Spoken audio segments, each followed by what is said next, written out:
Ikaw ay naglaro ng dare at hinalikan ka ng campus bell ng sapilitan. Akala mo para lang matapos ang parusa, hanggang sa sinubukan niyang buksan ang iyong mga ngipin. Saka mo lang napagtanto na may mali. Ngunit hindi mo inaasahan na ikaw pala ang lalaking gusto niyang makuha muli sa kabilang buhay. Noong nakaraang buhay, sa panahon ng kanyang pagbagsak, ikaw ang nag-akay sa kanya palabas ng panahong iyon. Mula noon, namuhay kayo ng walang hiya. Ngunit hindi nagtagal, bago ang kasal, na aksidente ka sa sasakyan at namatay. At siya naman, sa araw ng kasal. Nakasuot ng puting belo at luha ang tumalon mula sa gusali sumunod sa iyo. Hindi inaasahan, naawa ang langit at pinabalik siya sa taong 20 siya. Ngayon na makita kang bata at immature, nagpasya siyang kumilos ng maaga upang mabawi ang masayang buhay kasama ka. Ito ang pinakamagandang pagkakataon. Sumunod, sumagot siya sa tanong ng host, pumili ako ng dare. Nang marinig ito, lahat ng mga goblin sa lugar ay nabuhayan. Sunod-sunod na mga eksenang hindi angkop sa mga bata ang pumasok sa isip ng bawat goblin. Samantala, ang host ay ngumiti ng malaswa at binuksan ang card, dare. Ang parusa ay magbigay ng halik sa isang lalaki sa mga naroroon. Sa sandaling iyon, nagsigawan ang lahat. Lahat ng mga goblin ay nag-agawan na ituro ang kanilang sarili. Ngunit sa susunod na sandali, si Kinyuwei ay dumiretso sa iyo. Tumingin siya sa harap mo, yumuko ang malambot na baywang, ipinakita sa iyo ang walang hanggang tagsibol sa pagitan ng kanyang kwelyo. Habang naghihintay kang matauhan, ang matamis na boses ay umalingaw-ngaw sa iyong tainga, sumuka klase, pwede bang halikan kita? Agad na nagulat ang lahat ng goblin. Ang kanilang mga panga ay nalaglag sa lupa. Ikaw ay nakatitig sa kanya na walang masabi. Si Kinyuwei ay bahagyang namula. Likas na inayos ang isang hibla ng malambot na buhok sa likod ng tainga, nagkunwaring kaawa-awa at nagtanong, sumuka klase, hindi mo ba ako gustong tulungan? Sa totoo lang, para sa kanya, ang dare na ito ay hindi naman delikado. Maaari pa siyang lumapit sa iyo ng natural. Sabay pang asarin ang kanyang batang asawa. Ang sarap ng pakiramdam. Pagkatapos ng lahat, sa kanyang 20 taong gulang na katawan ngayon, ay may kaluluwang 30 taong gulang. Pagkarinig, ikaw ay nagkamot ng ulo at namumula, wala naman, mahal, hindi ako ayaw, medyo lang i. Hindi ako ayaw, medyo lang i. Nang makita ito, si Kinyuwei ay tumawa ng sipuchi. Tinakpan ng bibig at mahinang tumawa. Ngayon, ako na nahihiya sa kaunting asar, gustong-gusto niya. At sa pag-iisip na marami pang ganitong pagkakataon, siya ay naging sabit. Nang makita ang hindi inaasahang sigla ni Kinyuwei na diyosa, ang mga goblin ay nanlaki ang mata at sumigaw ng hindi pwede. Ngunit si Kinyuwei ay tamad na pansinin. Ngayon, determinadong makuha kanya. Kahit si Jesus pa ang dumating, hindi siya mapipigilan. Muli siyang yumuko at nagpaut sa harap mo. Hindi ka binigyan ng pagkakataong tumanggi. Habang lumalapit ang kulay rosas na labi, ikaw ay nag-aalala na maging kaaway ng buong paaralan. Pagkatapos, kinuha ang papel sa mesa at inilagay sa harap ng bibig. Sige, pero sa tingin ko mas maganda kung sa pamamagitan ng papel. Nang makita ito, si Kinyuwei ay ngumiti ng palihim, ang asawa ko ay masyadong naive. Sige, kung ganoon, susunod na lang kay sumuka klase. Pagkatapos, ipinikit ang kanyang magagandang mata, natural na inilagay ang mga kamay sa likod, at inilapit ang kanyang pulang labi sa iyo. Ngunit sa sandaling gustong-gusto ng maraming goblin na itumba ka sa lupa at pumalit, biglang nawala ng balanse si Kinyuwei. Sabay na sumandal pasulong at hinugot ang papel sa harap ng iyong bibig. Bago ka pa makapag-react, isang pulang labi na ang nakatatak sa iyong bibig, bigla mong naramdaman ang lipstick na parang peach at ang makunat na sensasyon. Sa isip mo na lang ang tanawin ng pagsabog ng bulkan, habang si Kinyuwei ay nakapikit pa rin, mukhang nasisiyahan, paminsan-minsan ay naglalabas ng mahinang halinghing. Gusto pa nga niyang gamitin ang dila niya para buksan ang iyong mga ngipin, ito ay nagulat sa iyo kahit ayaw mo. Pero itinulak mo siya ng may mapulang mukha, may natitira pang likido at lipstick niya sa gilid ng iyong bibig, at ngayon ay tila hindi pa sapat si Kinyuwei at nagtanong. Ano ba, sumuka klase? Lulun mo ang laway mo at sinabi. Sa tingin ko sapat na yon, kung hindi ko pa siya itinulak, malapit nang tumakas si Xiaofan. At saka, ngayon ay napuno ng pumatay na intensyon ang paligid, sumuka klase. Ang pula ng mukha mo, hindi ka ba nag-init o ito ba ang unang halik mo? Matagumpay na nakuha ang unang halik ng batang asawa, napangiti si Kinyuwei na parang nanalo, ngayon ang iyong mukha ay namula hanggang sa likod ng tenga. Ito nga ang aking unang halik, kahit na pinangarap mo ito ng hindi mabilang na beses. Pero ngayon ay sobrang matindi pa rin, bakit nasa iyo ang ganitong magandang kapalaran? Nang makita ito, natawa si Kinyuwei ng mahina, mukhang nagkataon, sumuka klase. Ito rin ang aking unang halik, ang ngiting ito ay sapat na upang pumukaw ng damdamin. Ang natitirang bahagi ng pagdiriwang ay naging parang double show ninyo ni Kinyuwei, kung hindi nagmamahalan ay nasa daan patungo sa pagmamahalan. Ito rin ang naging dahilan upang umuwi ang lahat na hindi masaya. Natapos na parang walang saysay, habang naglalakad sa palaruan ay may mga tingin na puno ng pagkapuot. Ito ay nagparamdam sa iyo na hindi komportable, hinawakan mo ang iyong labi at namula ang iyong mukha, habang naaalala mo ang makunat na sensasyon ng maliit na labi ni Qin Yue. Yue, matagal na kitang hinihintay, ihatid na kita pauwi. Isang lalaki ang nagmamalasakit at nagtatanong sa tabi ni Qin Yue. Tumingin ka sa direksyon ng boses, iyon ay ang kapitan ng basketball team ng katabing sports college, si Chen Junfeng. Pagkatapos ay tumingin ka kay Qin Yue, ang kanyang mukha ay puno ng kalamigan, para bang si Chen Junfeng ay walang kabuluhan. Napakalamig na nakakatakot, ngunit sa sandaling iyon, biglang nakita ni Qin Yue ang iyong figura. Ang malamig na maliit na mukha ay agad na naging maliwanag, sumuka klase, hintayin mo ako. Sabi niya at tumakbo patungo sa iyo, nang makita mo ito, mabilis kang umikot at naglakad patungo sa tarangkahan. Wala akong nakikita. Sumuka klase, bakit ang bilis mo maglakad? Sabi ni Qin Yue at mabilis na sumunod sa iyo, hinarang kanya at nagtanong. Hindi mo ba ako iniiwasan? Dahil nahuli ka, napangiti ka na lang ng awkward. Agad mong sinabi na hindi mo lang narinig, pagkatapos ng mga salitang iyon, nakita mong sumunod si Chen Junfeng mula sa likuran. Yue, sino ito? Bakit ang saya mo sa kanya? Ngunit muli siyang hindi pinansin ni Qin Yue, natural na hinawakan ang iyong braso, sumuka klase. Gabi na, hindi ligtas na umuwi akong mag-isa, gusto mo ba akong ihatid pa uwi? Pagkasabi nito, si Chen Junfeng kasama ang mga kaklase sa paligid ay napahinga ng malamig. Ano ito, ang Diyosa ba ay kasama ng isang ordinaryong tao? Hindi nila alam na ito mismo ang gusto ni Qin Yue. At sa sandaling iyon, blanko ang isip mo. Habang nakikita mo si Qin Yue na nakahawak sa braso mo gamit ang dalawang kamay, bigla kang natahimik. Sa tingin ko hindi ito maganda, sabi mo, dahil magkaiba yata ang landas natin. Habang nagsasalita, sinubukan mong bawiin ang kamay mo mula sa pagkakayakap ni Qin Yue. Ngunit bigla mong naramdaman na lalo kanyang niyayakap. Nang marinig ito, umiti si Qin Yue. Okay lang, kasama si sumuka klase. Kahit saan ay daan. Tapos na. Ngayon ay talagang magiging kaaway ng buong akademya siya. At si Chen Junfeng, na laging nagmamakaawa pero hindi pinapansin. Ngayon ay nakikitang siya naman ang nagmamakaawa sa iba, kaya nainis siya. Yue, ano ang ibig mong sabihin? Ngunit muli siyang hindi pinansin ni Qin Yue. Sa halip, habang nakatingin sa iyo ng kaawa-awa, sinabi niya, hindi ba ako kayang pauwiin ng mag-isa ni sumuka klase? Kung may mangyari sa akin, hindi rin. Napakunot no ka. Sa tingin ko lang sa pagitan natin hindi ganoon. Sumuka klase, uwi na tayo. Habang nagsasalita, hinawakan niya ang kamay mo at hinila papunta sa gate ng paaralan. Ngunit sa sandaling iyon, hinawakan ni Chen Junfeng ang balikat mo. Ang gwapong mukha niya ay naging mabagsik. Yue, hindi ko alam kung ano ang nagawa kong mali. Para humanap ka ng ganitong pangit na palaka para inisin ako. Nang marinig ito, agad kang nagkunot noo at nagkuyom ng mga kamay. Ngunit bago ka pa makareact, bitawan mo siya. Si Qin Yue ang unang nagsalita, may pagpatay pa sa kanyang mga mata. Ang sigaw na ito ay talagang nagpabitaw kay Chen Junfeng. Ano-ano, anya na hindi makapaniwala. Hindi ako naniniwala, at ikaw naman ay halos hindi makapaniwala sa iyong mga tainga. Bakit ka karapat-dapat? Naipagtanggol ka ng campus beauty na si Qin Yue. Kung maniwala ka o hindi, problema mo yon, walang awang sabi ni Qin Yue. Simula ngayon, hindi na magbabago yon. Hindi kita magugustuhan. Nang marinig ito, agad na nagdilim ang mukha ni Chen Junfeng. Lumingon siya sa iyo ng masama. Uy, kung lalaki ka talaga, sumali ka sa basketball game sa pagitan ng aming department at ng inyong nanyi. Kung sino ang matalo, lalayo kay Qin Yue. Ano, kaya mong tanggapin?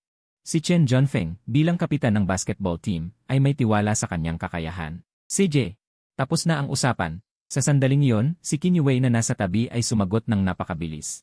Tumingin ka ng gulat kay Qin Yue. Ito na ba ang katapusan? Ngunit ang kanyang mga mata ay puno ng determinasyon at tiwala. Sumuka klase, naniniwala akong kaya mo yon. Pupunta ako para suportahan ka, Habang nagsasalita ay kinindatan kanya ng kanyang magagandang mata.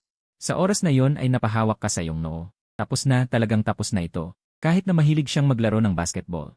Sa kanyang libreng oras, ngayon ay kailangan niyang makipaglaro sa mga estudyante ng A bilang isang taga-disenyo. Hindi ba ito paghahanap ng sakit? Mabuti, ganun na nga. Magkita tayo sa basketball game sa linggo. Lumingon si Chen Junfeng at umalis, walang pakialam. Huwag kang magyabang. Tiyak na hindi ka matatalo ni sumuka klase, di ba? Sumuka klase, ano ang nangyari sa'yo?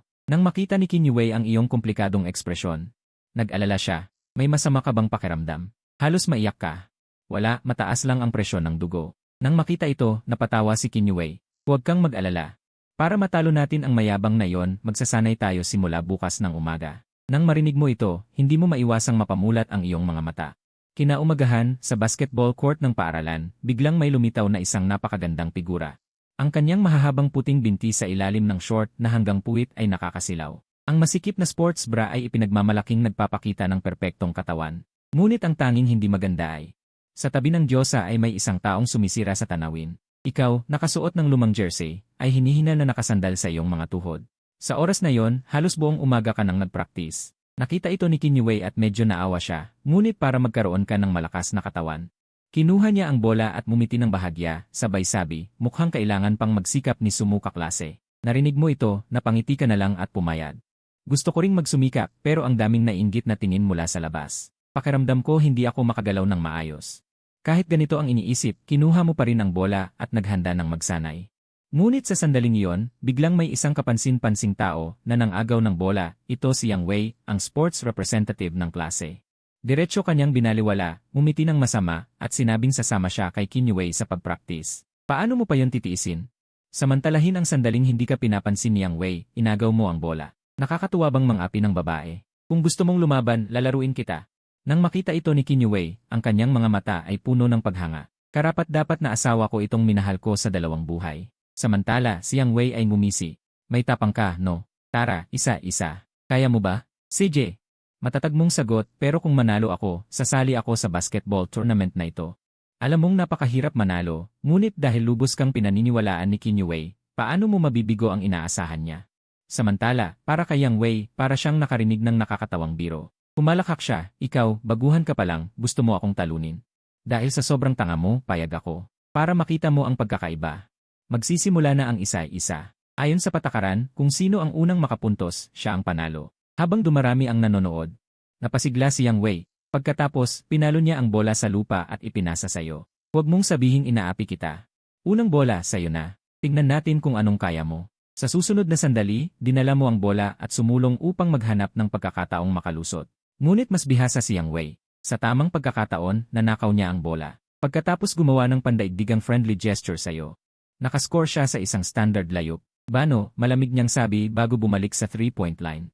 Mahigpit mong kinagat ang iyong mga ngipin, pinulot ang bola at ipinasa sa kanya. Pagkatapos, pinanatili mo ang iyong nerbiyos at naghanda sa depensa. Nakita ito ni Yang Wei at mumiti ng balintuna. Bigla siyang nagdrible at pumunta sa opensiba. Matagumpay siyang nakalusot, ngunit hindi siya naglayup. Sa halip, nag-fadeaway jump shot siya. Ngunit hindi inaasahan, tumama ang bola sa rim at tumalbog pabalik. Nakita ito ni Kinyue at napahinga siya ng maluwag. Nagpalit ng depensa, may pag-asa pa. Samantala, nakatayo ka sa 3-point line at huminga ng malalim. Nag-aalangan ka kung ano ang susunod na gagawin. Narinig mo ang pampalakas loob na boses ni Kinyue sa tabi mo, Sumu, huwag mong gawin ang hindi mo alam. Tulad ng isinagawa natin kaninang umaga. Naniniwala akong kaya mo. Ito ay lantarang paboritismo. Bigla na lang ikinagulat ng mga nakapaligid na berde ang mga buhok na lalaki. Nang marinig mo ito, parang may naalala ka. Tumayo ka sa 3-point line, hawak ang bola gamit ang dalawang kamay. At binitawan mo ang posisyong pangkalusot. Nakita ito ni Yang Wei at napangiwi ng malamig, ganyan ka ba? Gusto mo pang mag 3-point? Kahit hayaan kitang mag-shoot, hindi ka makakapasok, yan ang sinabi mo. Pagkatapos, apoy sa iyong mga mata. Tumayo sa dulo ng iyong mga paa at direktang naglunsad ng isang makinis na arko sa hangin. Isang tunog, isang palaso sa puso. Pasok-pumasok. Masayang tumalon si Kinyue, ang kanyang mga kilay ay naging hugis ng buwan. Sa oras na yon, ang mukha ni Yang Wei ay puno ng hindi paniniwala. Anak ng ito ba ay posible? At hindi mo rin inakala na magagawa mo talaga ito. Lumingon ka kay Kinyue na may tuwang mukha. Ngayon ang score ay 1-1, ikaw ang patuloy na umaatake. Huwag kang magyabang, sinwerte ka lang kanina. Sa pagkakataong ito, hindi ako naniniwalang makakapasok ka ulit. Galit na tumingin si Yang Wei sa iyo, pero sa loob-loob ay nagpa siya na hindi ka na niya hahayaang mag-shoot. Sa labas ng court, sumigaw si Kinyue. Sumu kaklase, patuloy mo siyang lampasan para ipakita sa matabang ito. Mataba. Narinig ito ni Yang Wei naguguluhan. Ako ba ang tinutukoy niya? Ngunit sa sandaling iyon ng pagkagulat, biglang naging seryoso ang iyong mga mata habang nakatingin sa basket. Pagkatapos ay binitawan mo ang bola para mag-shoot. Nakita ito ni Yang Wei at agad na humarang. Halos sa sandaling mailabas mo ang bola, bumangga siya sa iyo. Hindi niya alam na ang layunin niya ay hindi ang pag-block, kundi ang itumba ka. Isang lagapak, bumagsak ka ng malakas sa sahig. Asawa ko, biglang sumigaw si Kinyue. Sa sandaling iyon, ang mga goblin ay biglang naging mga patay na baboy na nalaglag ang panga. What? Ang Diyosa ba ay tinatawag lang na asawa ang lalaking iyon? Ngunit hindi na pinansin ni Kinyue ang kanyang pagkakamali sa pagsasalita. Mabilis siyang lumapit sa iyo upang tingnan ang iyong kalagayan, ang kanyang magagandang mata ay puno ng pag-aalala. Sumu kaklase, okay ka lang ba? Ngunit sa oras na yon, ang iyong tingin ay nasa basket. Nakita mo ang bola na mabilis na umiikot sa loob ng singsing. Biglang, ang bola ay nahulog sa loob ng singsing. Sa isang iglap, sumabog ang palakpakan sa court. Nang makita ito, napahigpit ang panga ni Yang Wei. Hindi niya alam na may isang dayami sa kanyang bibig. Napakagaling! Nang makita ito, masayang yakap ka ni Qin Wei. Kung pumalo ka ng isa pang tira, panalo si Sumu. Ang biglaang yakap na ito ay nag-freeze sa iyong utak, lalo na ang lambot sa iyong dibdib ay nagpatigas ng iyong buong katawan. Nakita ito ng mga berdeng buhok sa tabi at sumigaw ng malakas, papatayin kayo. Hindi lang siya nakakapaglaro kasama ang Campus Beauty. Kapag nasugatan ay inaalagaan pa siya ng Campus Beauty, at ngayon ay halatang magkayakap pa. Nang makita ito ni Yang Wei, lalong naging itim ang kanyang mukha. Sabi niya ng mainit, "Uy, tama na ba kayo sa pagpapakitang tao? Kung hindi ka patay, bilisan niyo ang susunod na round." Ngunit walang pakialam si Qin Wei sa mga tingin ng iba. Mas lalo pa niyang hinigpitan ang yakap sayo. Wala kang magawa kundi paalalahanan siya, Wei. Ako tapusin muna natin ang laro. Nang marinig ito, napilitan si Qin Wei na bitawan ka ng may pag-aatubili, saka tumingin sa sugat sa iyong tuhod. Pagkatapos ay lumingon kay Yang Wei. Si Yang Wei, na nakatitig sa mga magagandang mata yon, ay napadilat. Ang tingin na yon ay malinaw na nagsasabi, kung hahawakan mo si Sumu kahit isa pang beses, papatayin kita. Nagsimula na ang susunod na round. Kahit na nangunguna ka sa score at ikaw pa rin ang umaatake. Nasugatan ka. Hindi lang ang pagtutulakan, kahit ang normal na pag-shoot ay apektado. Kaya nagdesisyon ka, umatras dala ang bola hanggang sa gitna ng court. Nang makita ito, umisi si Yang Wei nang may pangungutya. Talagang duwag ka. Natatakot kang maagaw ko ang bola, kaya umatras ka sa gitna para mag-shoot. Kahit si Qin Wei ay hindi inaasahan ang ganitong eksena. Baka naman asawa ko ay gusto subukan ng sarili. Ito ay masyadong mapanganib, pero pinili pa rin niyang maniwala.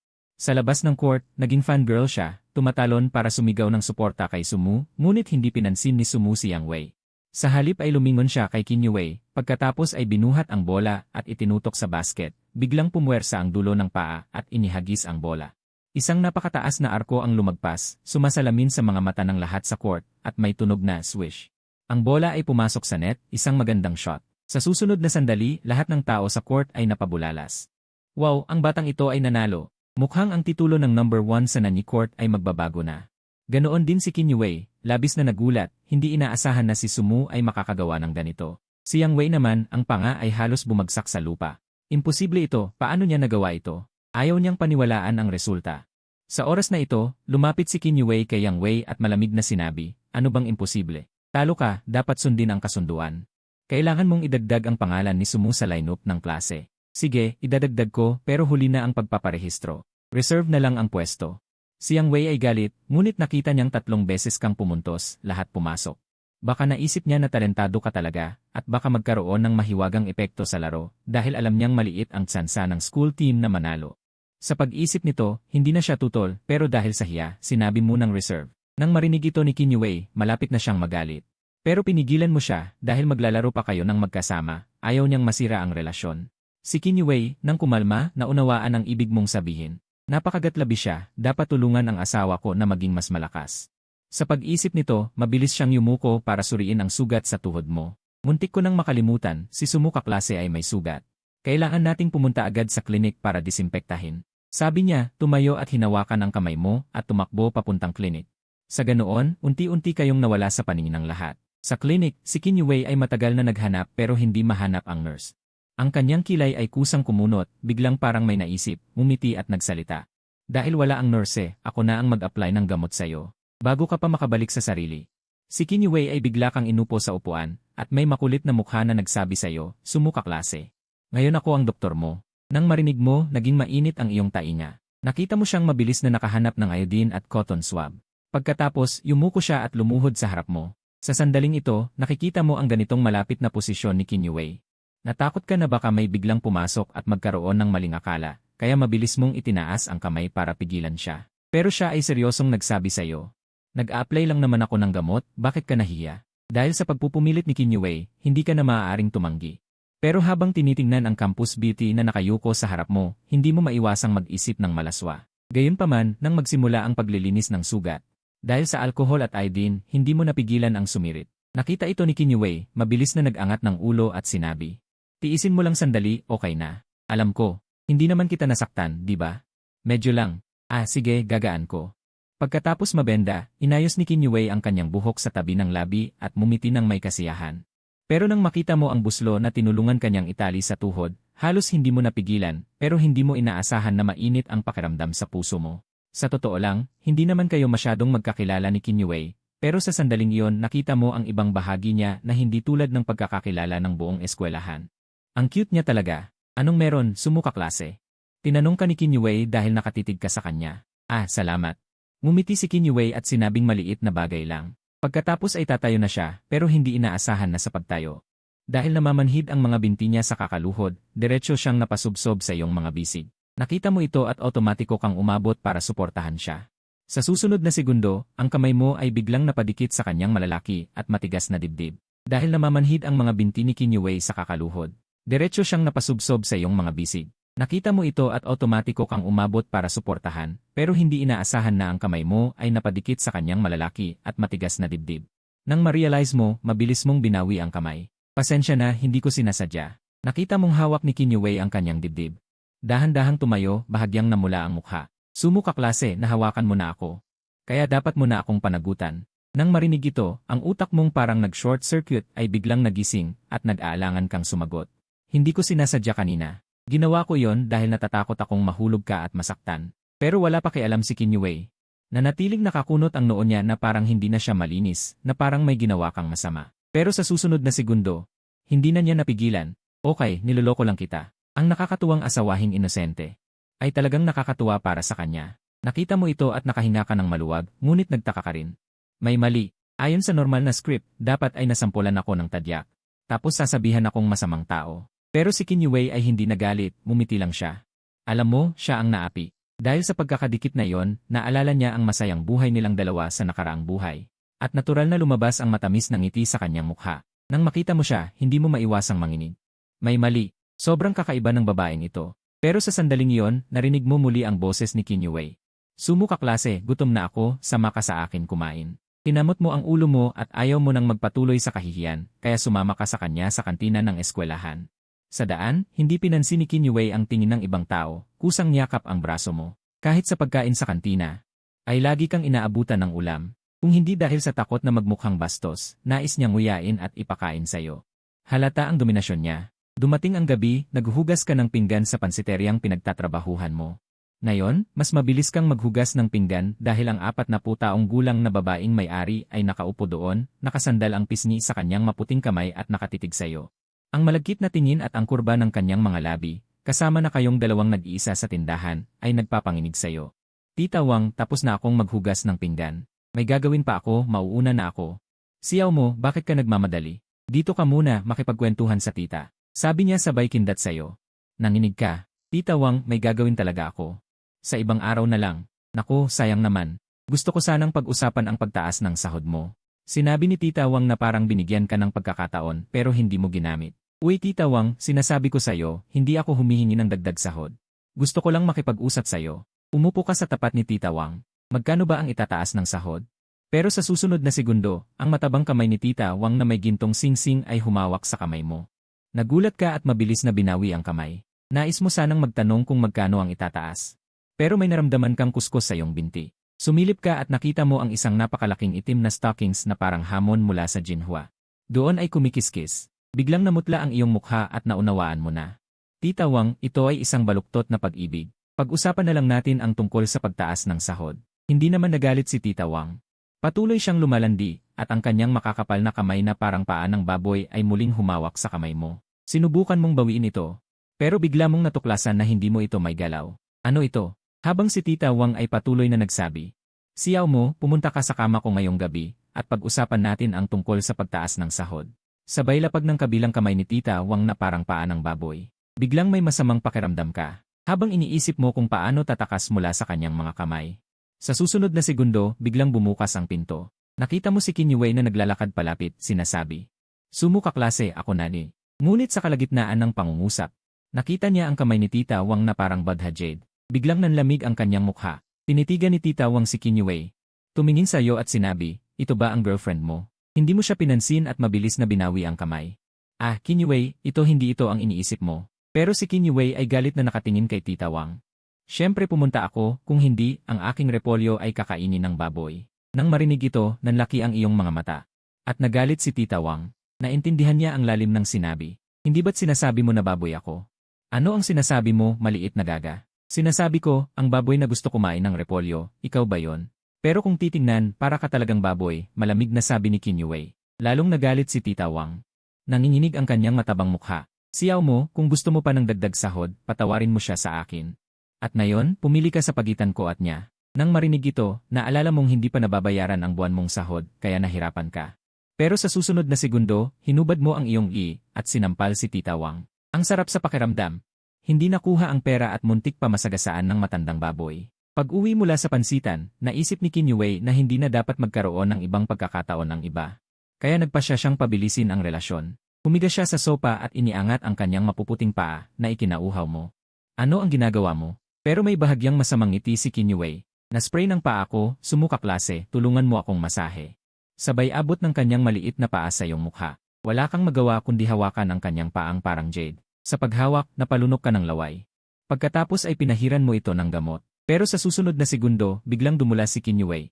Natakot ka at mabilis na inalis ang kamay. Nasaktan ba kita? Pero namula ang mukha ni Qin Yue.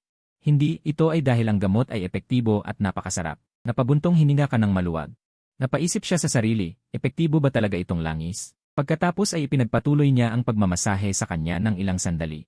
Pagkatapos ay nagsimula kang gumuhit ng mga high heels sa mesa. Nang makita ito, kinuha ni Qin Yue ang isang sketch at sinabi, akala ko hindi mo ito hilig, sumuka klase.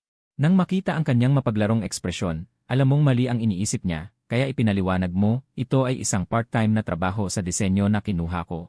At nang malaman niyang wala kang tamang sukat ng paa para sanggunian, kusang loob siyang nag-alok na maging modelo ng paa mo. Bagamat nahihiya ka, hindi mo ito tinanggihan. Dahil ang kanyang paa, kahit saang anggulo mo tingnan, ay perpekto. Sa sumunod na ilang sandali, sumunod siya ng mabuti sa iba't ibang pose, at matagumpay mong naiguhit ang mga sketch mula sa iba't ibang anggulo. Nang kunin niya ang sketch, nagulat siya at sinabi, ang ganda ng pagkagawa. Mukhang pinag-aralan mong mabuti ang paa ko, Zhang Fan kaklase. Ito eh. Nang marinig iyon, napakamot ka sa ulo ng hiya. Pagkatapos ay nag-design ka pa sa buong hapon, habang si Qin Yue ay nakadapa sa mesa na pinapanood ka, at nakatulog habang nanonood. Habang pinapanood si Qin Yue na lubos na nagtitiwala sa iyo, napabulalas ka, buti na lang hindi ako isa sa mga goblin na nanonood sa inyo sa harap ng screen. Kung hindi, baka magkaroon ng aksidente. Sa pag-isip na yon, binuhat mo siya at inilapag sa kama, pagkatapos ay bumaba ka para magsanay ng basketball. Dahil bukas ay laban na sa katabing sports university. Malapit na sa 12:00 ng gabi, nagising si Qin Yue at natagpuang nakahiga siya sa kama. Akala niya sa wakas ay nagising na ang kanyang asawa, kaya namula ang kanyang mukha. Ngunit nang tumingin siya pababa, buo pa rin ang kanyang damit. Bigla siyang nadismaya at sumigaw, sumuka klase. Ngunit natuklasan niyang wala ka sa bahay. Pagkatapos ay bumaba siya. Pagdating sa baba, nakita kanyang nakasandal sa iyong mga tuhod sa court, nagpapahinga. Noong handa ka nang magpatuloy sa pagsasanay, isang magandang kamay na may hawak na tissue ang umabot. Nakita mong nakangiti sa iyo si Qin Yue. Sumuka klase, napaka-unfair mo naman. Nagpraktis ka ng basketball, hindi mo pa ako isinama. Napilay ang paa mo, di ba? Kunot no mong sabi. Nang marinig iyon, ngumiti si Qin Yue. Pagkatapos mong i-message, gumaling na ito. Sabay abot niya ng bola at naging kasama mo sa pagsasanay. Kinabukasan, sa gymnasium. Tumingin-tingin ka sa paligid ngunit hindi mo nakita si Qin Yue, kaya medyo nadismaya ka. Sa sandaling iyon, isang guro mula sa Nanyi ang nagsabi, ngayon, opisyal na magsisimula ang friendly match ng Nanyi at Nanti. Pagkatapos ay tumingin sa panig ng Nanyi. Tandaan, una ang laro, pangalawa ang pagkakaibigan. Go Nanyi! Pagkasabi niyon, biglang nag-alab ang diwa ng Nanyi. Sabay-sabay silang sumigaw ng Go Nanyi. Pagkatapos, ang kapitan ng Nanyi na si Yang Wei at ang kapitan ng Sports University na si Chen Junfeng ay pumunta sa gitna para sa jump ball. Sa isang sipol, sabay silang tumalon, ngunit sa huli ay naunahan ni Chen Junfeng. Inihagis niya ang bola sa kanyang kasamahan. Isang malaking manlalaro na may taas na 1 metro, 90 ang nakakuha ng bola, madaling nagpaloko ng 2 kalaban at umiskor. Nang makita ito, nag-usap-usap ang mga manonood, talagang propesyonal na koponan. Mukhang sasaktan ngayon ang Nanyi. Totoo naman, sa koponan ng Nanyi, tanging ang kapitan na si Yang Wei ang nakaka-score paminsan-minsan, ang iba ay halos walang puntos. Pagtatapos ng unang kalahati, natalo ang Nanyi ng 18 puntos. At may isang manlalaro na sumuko dahil hindi na kaya napilitan si Yang Wei na palaruin ka. Nang makita ni Chen Junfeng na pumasok ka, ngumisi siya at ginawa ang senyales ng paghiwa ng leeg sa'yo. Ngunit hindi niya inasahan. Nasa sandaling makuha mo ang bola, gumamit ka ng magandang crossover at pag-ikot upang makalampas sa depensa at umiskor ng 2 puntos. Sa sandaling pumasok ang bola sa basket. Ang mga estudyante sa Nanyi ay biglang nagsigawan. Kahit 2 puntos lang, mahalaga ito para sa morale ng team. Namangha ka rin. Mukhang epektibo ang hatinggabang ehersisyo mo kagabi kasama si Kinyue. Si Yang Wei ay tulala dahil yung crossover at spin kanina. Inabot siya ng 2 taon ng pagsasanay para ma-master iyon. Ngayon nakatayo ka sa free throw line para mag-shoot dahil sa fall ng kalaban. Binigyan ka ng 2 panandang pandagdag isa opportunity. Sa sandaling handa ka ng pumutok, lumitaw si Kinyue sa labas ng court. Suot ang isang crop top at maikling palda. Inihanda niya ito para pasayahin ka. Hawak ang mga pom-poms, sumigaw siya ng malakas. Sumo ka klase, go! Bigla kang namula. Hindi dahil sa kanyang mapuputing hita, kundi dahil sa sobrang Pero mas nakakagulat pa ang susunod. Sumo ka klase, kung manalo ka sa larong ito, gagawin ko ang kahit anong hiling mo. Sabay-sabay na napangisi ang mga lalaki. Grabe, sobrang unfair naman. Tanging si Chen Junfeng ang nangingitim ang mukha sa galit. Hindi niya maintindihan kung bakit iba ang trato ni Kinyue. Ang babaeng pinagmumukhain niyang iniidolo ay naghahabol sa iba. Nagpatuloy ang laro. Huminga ka ng malalim at pumutok. Sumabay sa isang tiyak na tunog, pumasok ang free throw. Yehey! Napasigaw ang mga taga-Nanyi. Si Kinyue naman ay nagwagayway ng pom-poms at sumigaw. Ang galing ni Sumo kaklase. Mukhang epektibo nga ang ehersisyo natin kagabi. Ang pahayag na ito ay pumukaw ng imahinasyon ng lahat. Si Chen Junfeng ay mabilis na nakakuha ng punto. Nang marinig ang ehersisyo kagabi, nawala ang kanyang determinasyon. Sunod-sunod ang pagkakamali niya sa laro. Malamang, sa gabi sa kanyang kama, iniisip niya, bakit siya? Hindi niya alam na ito ang gusto ni Kinyue. Una, para ipakita sa publiko ang kanyang nararamdaman. Pangalawa, para istorbohin si Chen Junfeng, ang team captain ng physical education. Habang pumapalakpak ang Nanyi team, isang magandang mata ang nanonood mula sa labas. Siya si Gyu Qinghan, ang dating campus beauty na pinalitan ni Kinyue. Titig na titig siya kay Kinyue, puno ng sama ng loob. Kung hindi dahil kay Kinyue, hindi sana si Gyu Qinghan naging ganito, hindi pinapansin sa Nanyi. Ikaw, hindi ka ba nasisiyahan? Isang boses ng lalaki ang narinig mula sa tabi. Ito si Jiboda, ang pangulo ng Student Council ng Nanyi, at ang number 1 na manliligaw ni Kinyue. Hindi ba ito si Ji Xiao? Bakit bigla mo akong pinapansin? Malamig na sabi ni Gyu Qinghan na naka-cross arms. Baka gusto mong balikan ang dati nating relasyon. Ngumisi si Jiboda. Huwag kang magbiro. Na-enjoy ko na ang katawan mo. Interesado lang ako sa hindi ko pa nakukuha. Sabay tingin kay Kinyue. Lalong sumama ang mukha ni Gyu Qinghan. Siya na naman. Ganoon ba ako kababa sa kanya? Biglang nagbago ang tono ni Jiboda, may malalim na kahulugan. Alam ko kung paano ka makakabalik sa trono ng campus beauty. Nakikita mo ba yung batang si Sumo? Napatingin si Gyu Qinghan sa'yo. At saka, anong gusto mong sabihin? Nagsiselos ka rin ba, Ji Xiao, dahil inagaw niya ang iyong diyosa? Hindi nagalit si Jiboda. Ngumisi siya.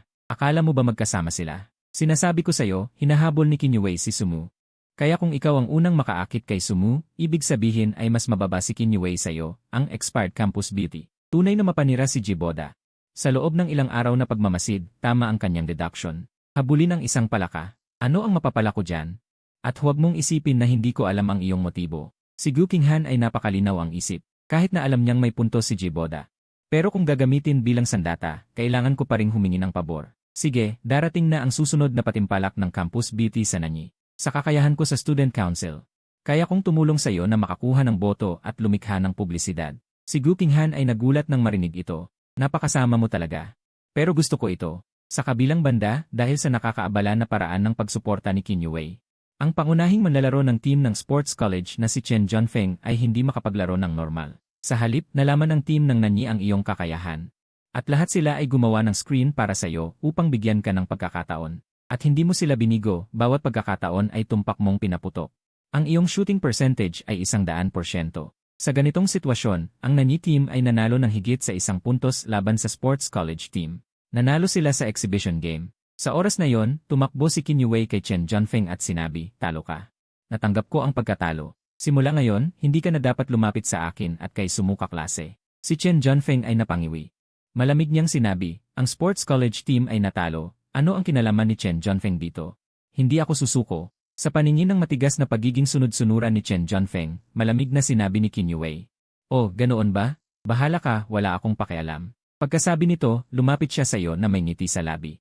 Ang pagkilos na ito ay ikinagulat ni Chen Junfeng. Pinayagan ba ako ni Kinyue na patuloy na maging sunod-sunuran? Sa pag-isip na ito, namula ang kanyang mukha. Nang makita si Kinyue na papalapit, tinanong mo, sumang-ayon ba si Chen Junfeng na tuparin ang taya? Ngumiti ng matamis si Kinyue, hindi. Ngunit pagkatapos ng malamig na panahon, tiyak na hindi siya maglalakas loob na humarap sa atin. Anong ibig mong sabihin? Nakakunot noo kang nagkamot ng ulo. Malalaman mo sa tamang panahon, nakangiting sagot ni Kinyue. Ang ngiting iyon ay napakaganda sa paningin ng iba.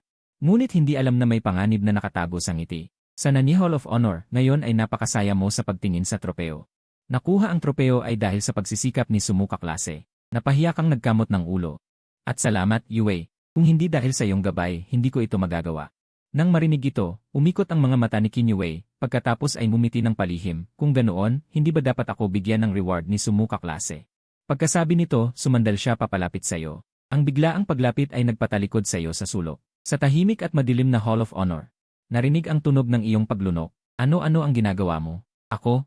Siyempre humihingi ako ng reward. Ang pulang labi ni Kinyue ay lumapit, at ang kanyang boses ay napakasarap pakinggan. At ikaw, na nakatingin sa kanya na malapit na marinig mo ang kanyang paghinga. Ang iyong mga mata ay naging parang puso. Pagkatapos ay naalala mong pampublikong lugar ito, kaya mabilis mong ibinaling ang iyong ulo at pumikit. Mukha kang isang babaeng na corner. Ngunit hindi ka pinatawad ni Kinyue, at sinabi sa iyong tainga. Gusto ko lalang. Ano ba yung ganun na yan? Kakasabi mo pa lang ng ni Kinyue, hindi pwede, at least dito, nang sabihin ni Kinyue, na kumain kasama si Sumuka klase. Bigla mong iminulat ang iyong mga mata, ano? Kumain? Ngunit kung gusto mo akong bigyan ng ibang reward, pwede rin, sabi ni Kinyue, pinipigilan ang kanyang ngiti. Nang marinig mo ito, namilipit ang iyong mga mata sa gilid. Sa isip mo, buti na lang walang tao dito, kung hindi, mamamatay ako sa kahihiyan dito mismo. Pagkatapos, pinabayaan ka ni Kinyue na maghintay sa kanya roon. Bumalik siya sa dorm para magpalit ng damit at aalis na. Pagkaalis niya, isinara mo rin ang pinto ng Hall of Honor. Ngunit nang lumingon ka, bumangga ka sa isang anino. May malambot na bagay na pumipigil sa iyong mga mata, hindi mo mabuksan. Nang maramdaman mo ito, napansin mong may mali. Bigla kang umatras ng isang hakbang, at walang isip na iniunat ang iyong kamay para itulak. Ngunit ang iyong palad ay nakaramdam ng isang malambot na pakiramdam, kasabay ng mahinang boses ng isang babae, pasensya na. Ako sinadya ko talaga. Naaalala ang lambot na nahawakan mo ngayon, mabilis kang umatras gamit ang mga kamay at paa. Sa sandaling iyon, lumiwanag ang iyong paningin at nakita mo ang isang pinong mukha. Gukinghan!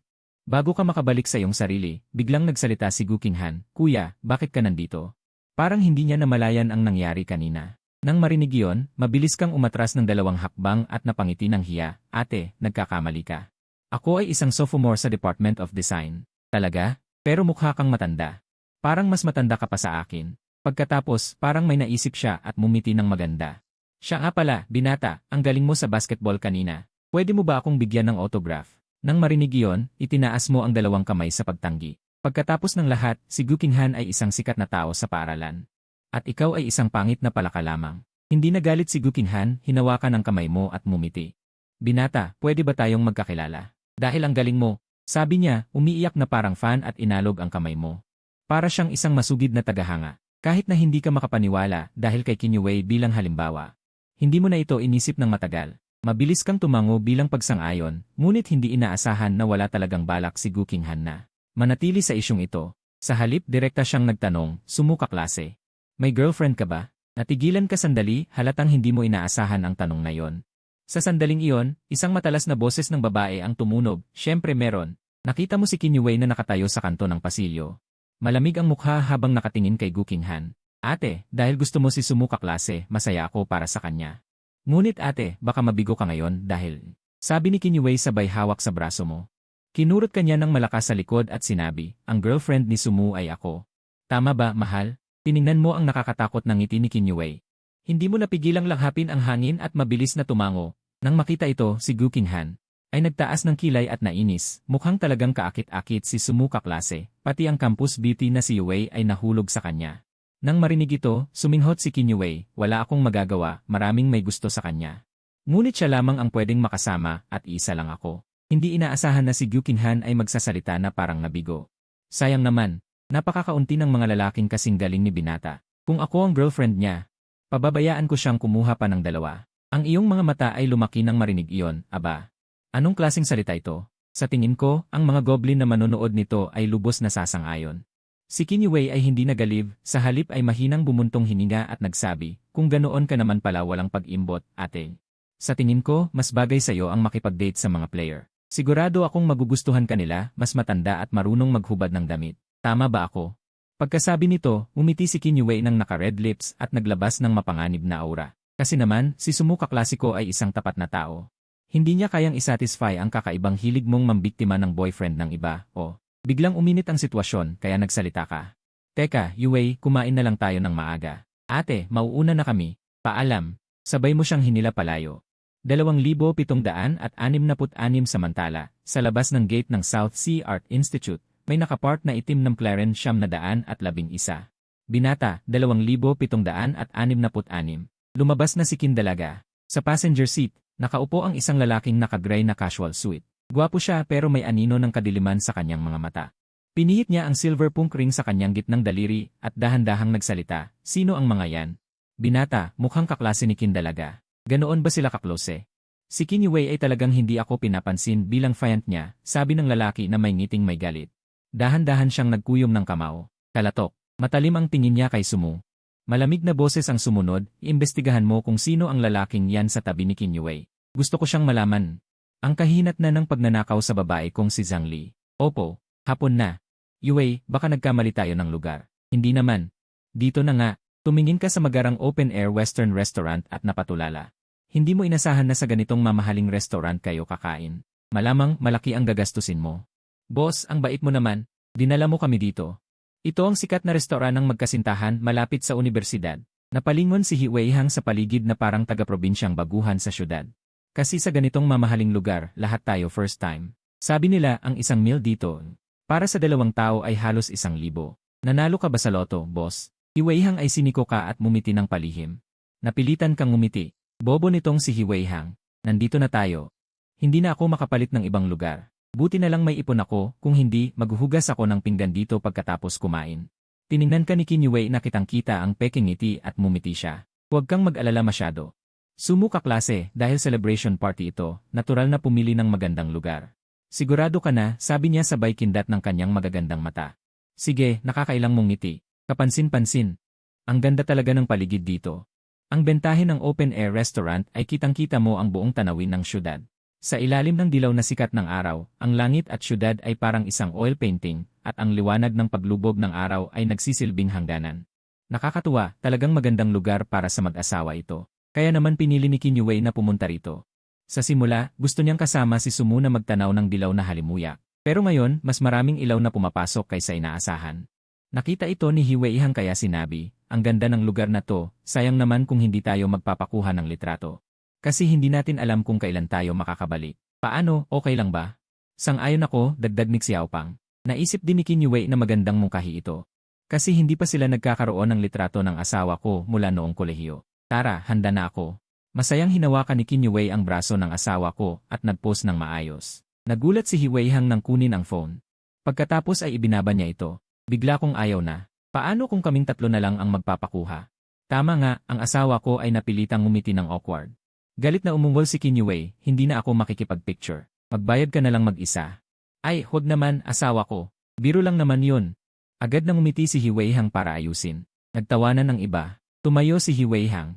Binuksan niya ang selfie camera. Sa screen ng phone ay ang mainit na larawan ng 5 tao, na may backdrop ng paglubog ng araw at langit. Okay na, sabi ni Hiweihang na may kasiyahan habang tinitingnan ang litrato. Ay share ko sa inyo mamaya. Pagkatapos, sanay na binuksan ni Hiweihang ang WeChat moments at nag-type ng mabilis. Ang ganda ng restaurant na to, madalas akong pumunta dito. Highly recommended. Inupload niya ang litrato, itinago sa ilang tao. Hindi nagtagal. May lumabas na mahigit 10 likes sa moments ni Hiweihang. Kuya, pwede mo ba akong isama sa susunod? Wow, ang ganda ng lugar na to. Nainggit ako. Umiti si Hiweihang at tahimik na yumuko. Nagsimula siyang mag-reply isa-isa. Anong tinatawa mo dyan? Ang tagal mong mag-post. Galit na sabi ni Kinyue mula sa likod. Ay, eto na. Mabilis na lumipas ang selebrasyon na may tawanan. Nang matapos kumain, dumilim na ang langit. Nakita ng asawa ko na busog na ang lahat. Kaya tinawag niya ang waiter para magbayad.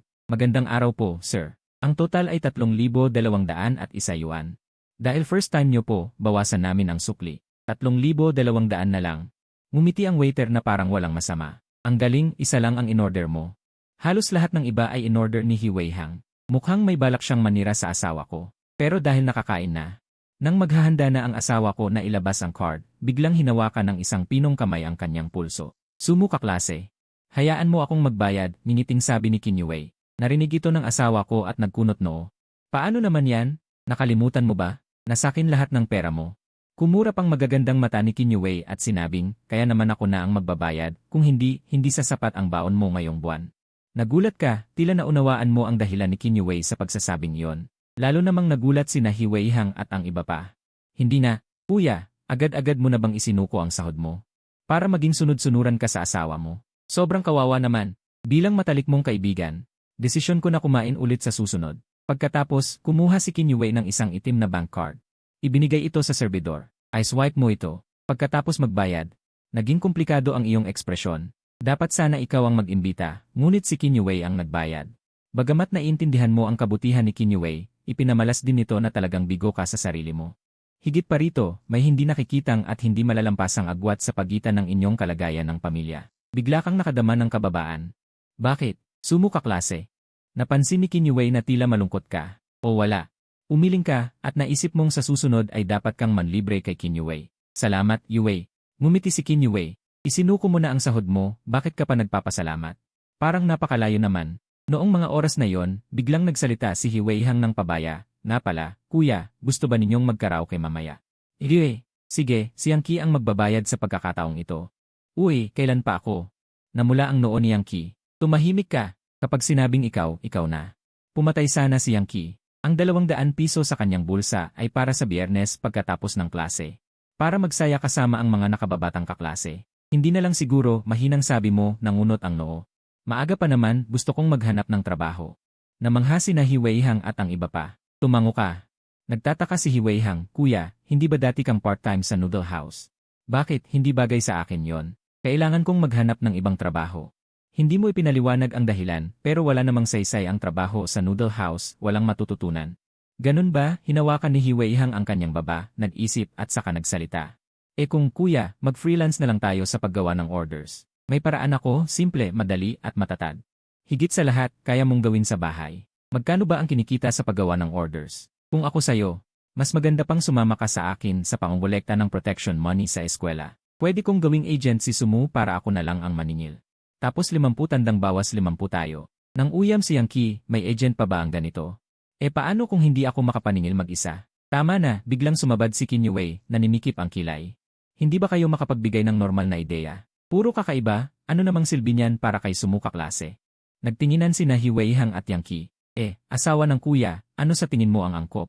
Kinagat ni Qin Yuwei ang kanyang pulang labi at seryosong nag-isip. Kung ako ang tatanungin, mas mabuti pang. Ako na lang ang mag-aalaga kay Sumu kaklase, sabi ni Qin Yuwei habang nakatingin sayo at mumingiti. Nagulat ang lahat at bumagsak. Ito paano naman, nakangiting sabi mo, medyo awkward. Bumangon si He Weihang mula sa lupa. Asawa ng kuya, mas hindi yan reliable, alam mo. Si kuya ay may prinsipyo. Paano niya kayang ipagpalit ang pera para sa dignidad, di ba? Kuya, biglang sabi ni Xiao Pang. Kung tungkol sa trabaho, may alam akong brand clothing store malapit sa universidad natin na naghahanap ng sales. Maganda ang sahod at benepisyo. Pagkatapos ng lahat, malaking brand. Bilihan ng damit, anong brand? Tanong ni He Weihang, sa pagkakatanda ko, parang Zero Fox. Si Qin Yuwei ay umiinom ng tubig, bigla siyang napabulalas. Nagulat ang lahat. Anong nangyari, mahal? Nag-aalalang tanong mo. Ahem-ahem, kumaway si Qin Yuwei. Wala lang. Nanabulunan lang. Pumunot ang noo mo, biglang nakaramdam ng kakaiba. Zero Fox. Iyon ay isang international brand na galing sa Nanhai. Siyempre mas maganda ang benefits kaysa sa ibang tindahan. Pero full-time ang kailangan nila. Si kuya ay estudyante pa, saan siya kukuha ng oras para sa full-time? Nagreklamo si He Weihang. Si Xiao Pang ay nagkamot ng ulo at napangiti ng mahina. Parang tama ka. Ay, sayang. Kung may part-time, kuya, maganda rin na mag-sales ka sa Zero Fox. At least may matutunan kang experience. Napabuntong hininga si He Weihang at muling nagsalita. Naalala mo pa ba noong araw na yon, paglubog ng araw? Sinabi sa akin ni kuya na ang pinakamalaking pangarap niya ay magbukas ng sarili niyang clothing design workshop. Yuhuhu. Biglang namutla ang mukha mo, tumayo at tinakpan ang bibig ni He Weihang, pagkatapos ay tumingin kay Qin Yuwei. Napangiti ka ng awkward. Huwag mong paniwalaan ang sinasabi niya, walang iyon. Gusto ko ring marinig kung ano ang pangarap ni Sumu kaklase, sabi ni Qin Yuwei. Hinila ni He Weihang ang kamay mo.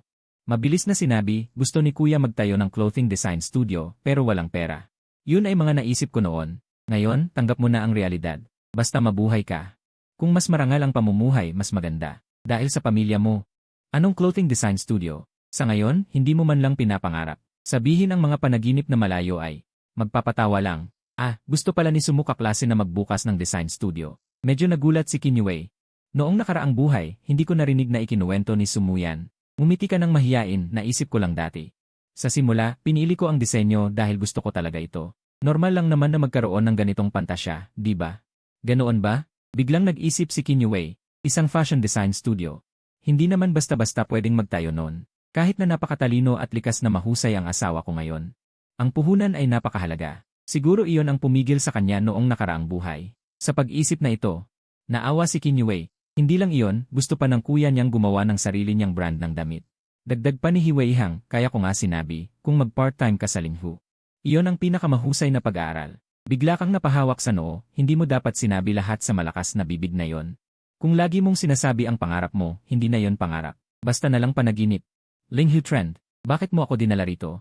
Tiningnan mo ang malaking tindahan ng Linghu. Sa katumingin kay Kinyu Wei, nakangiting sabi ni Kinyu Wei. Sa tingin ko, tama si Hiweihang. Dahil gusto ni Sumuka klase na gumawa ng sarili niyang brand, dapat magsimula sa basics. Matuto mula sa magagandang kumpanya ng damit. Malaking tulong iyon sa pagtatayo ng design studio ni Sumuka klase. Narinig mo ito, hindi mo inaasahan na talagang pinakinggan ni Kinyu Wei ang sinabi ni Hiweihang. Pero sa dami ng tao, at sa iba't ibang damit sa loob ng Linghu, nag-alinlangan ka. Naisip ko rin na magtrabaho bilang sales ng damit. Pero bakit kukunin ako ng malaking brand bilang part-time na estudyante? Nagkunot ang noo mo. Medyo nahirapan ka. Impossible ito. Pero umiti ng may kumpiyansa si Kinyu Wei. Subukan lang, paano mo malalaman? Di ba yan ang sinabi ni Sumuka klase? Eto nandito na tayo, tanong lang naman. Dahil determinado si Kinyu Wei, hindi ka na nagsalita pa. Nakita ito. Inakay ka ni Kinyu Wei papasok sa tindahan ng Linghu. Pagpasok pa lang, ang mga customer ay naakit. Sa ganda at katawan ni Kinyu Wei, bihira kasi ang babaeng kagaya ni Kinyu Wei, akala mo artista. Na bumili ng damit sa Linghu. Tingnan mo, ang ganda ng babaeng iyon. Tutu, nakakainggit ang legs niya. Pero ang boyfriend niya, ang pangit naman. Narinig mo ang mga usapan sa paligid, sanay ka na. Umiti ka na lang nang walang magawa. Lumapit ang babaeng sales staff. Tiningnan si Kinyu Wei, may inggit at pang-aalipusta sa mga mata. Malamig din ang tono. Welcome, kung may kailangan, pwedeng tumingin kayo. Narinig ito ni Kinyu Wei, medyo hindi siya comfortable. Kailan pa nagkaroon ng Linghu ng empleyadong may ganitong ugali? Magandang araw, gusto ko sanang magtanong. Nag-hire ba kayo ng sales ng damit? Namula ka, pero naitanong mo rin. Ang babaeng sales na nag-apply ay tumingin sa iyo nang may paghamak, lalo na nang makita niya ang iyong murang damit na walang tatak. Lalong naging mapanglait ang kanyang tono. Tumatanggap kami, pero may alam ka ba sa fashion? Alam mo, hindi ito tindahan ng mumurahing damit. Nang marinig iyon, napakunot ang noo ni Kinyu Wei. Ang babaeng ito ay talagang mapangmata. May kaalaman din naman ako tungkol dito. Dahil estudyante ako ng disenyo, gumuguhit ako ng mga sketch ng disenyo at sinusubaybayan ang uso sa merkado at panlasa ng publiko. Sandali, sabi ng babaeng sales habang nakataas ang kilay. Estudyante ka pa lang. Kumamot ka sa ulo at mumiti ng hiya. Gusto ko sanang mag-apply bilang part-time sales. Kung pwede, kahit mababa ang sahod, okay lang.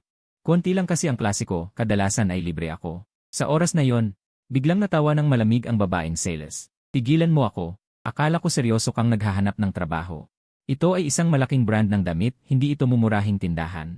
Anong klaseng tao ka ba? Part-time pa. Alis na, huwag mong abalahin ang mga customer namin. Nainis na sabi ng babaeng sales, puno ng paghamak. Sa sandaling yon, biglang nagsalita si Kinyu Wei. Ganyan ba ang ugali mo? Nang marinig ang tanong ni Kinyu Wei, lalo pang natawa ang babaeng sales. Anong ugali? Sino ka ba? May pakialam ka ba sa akin?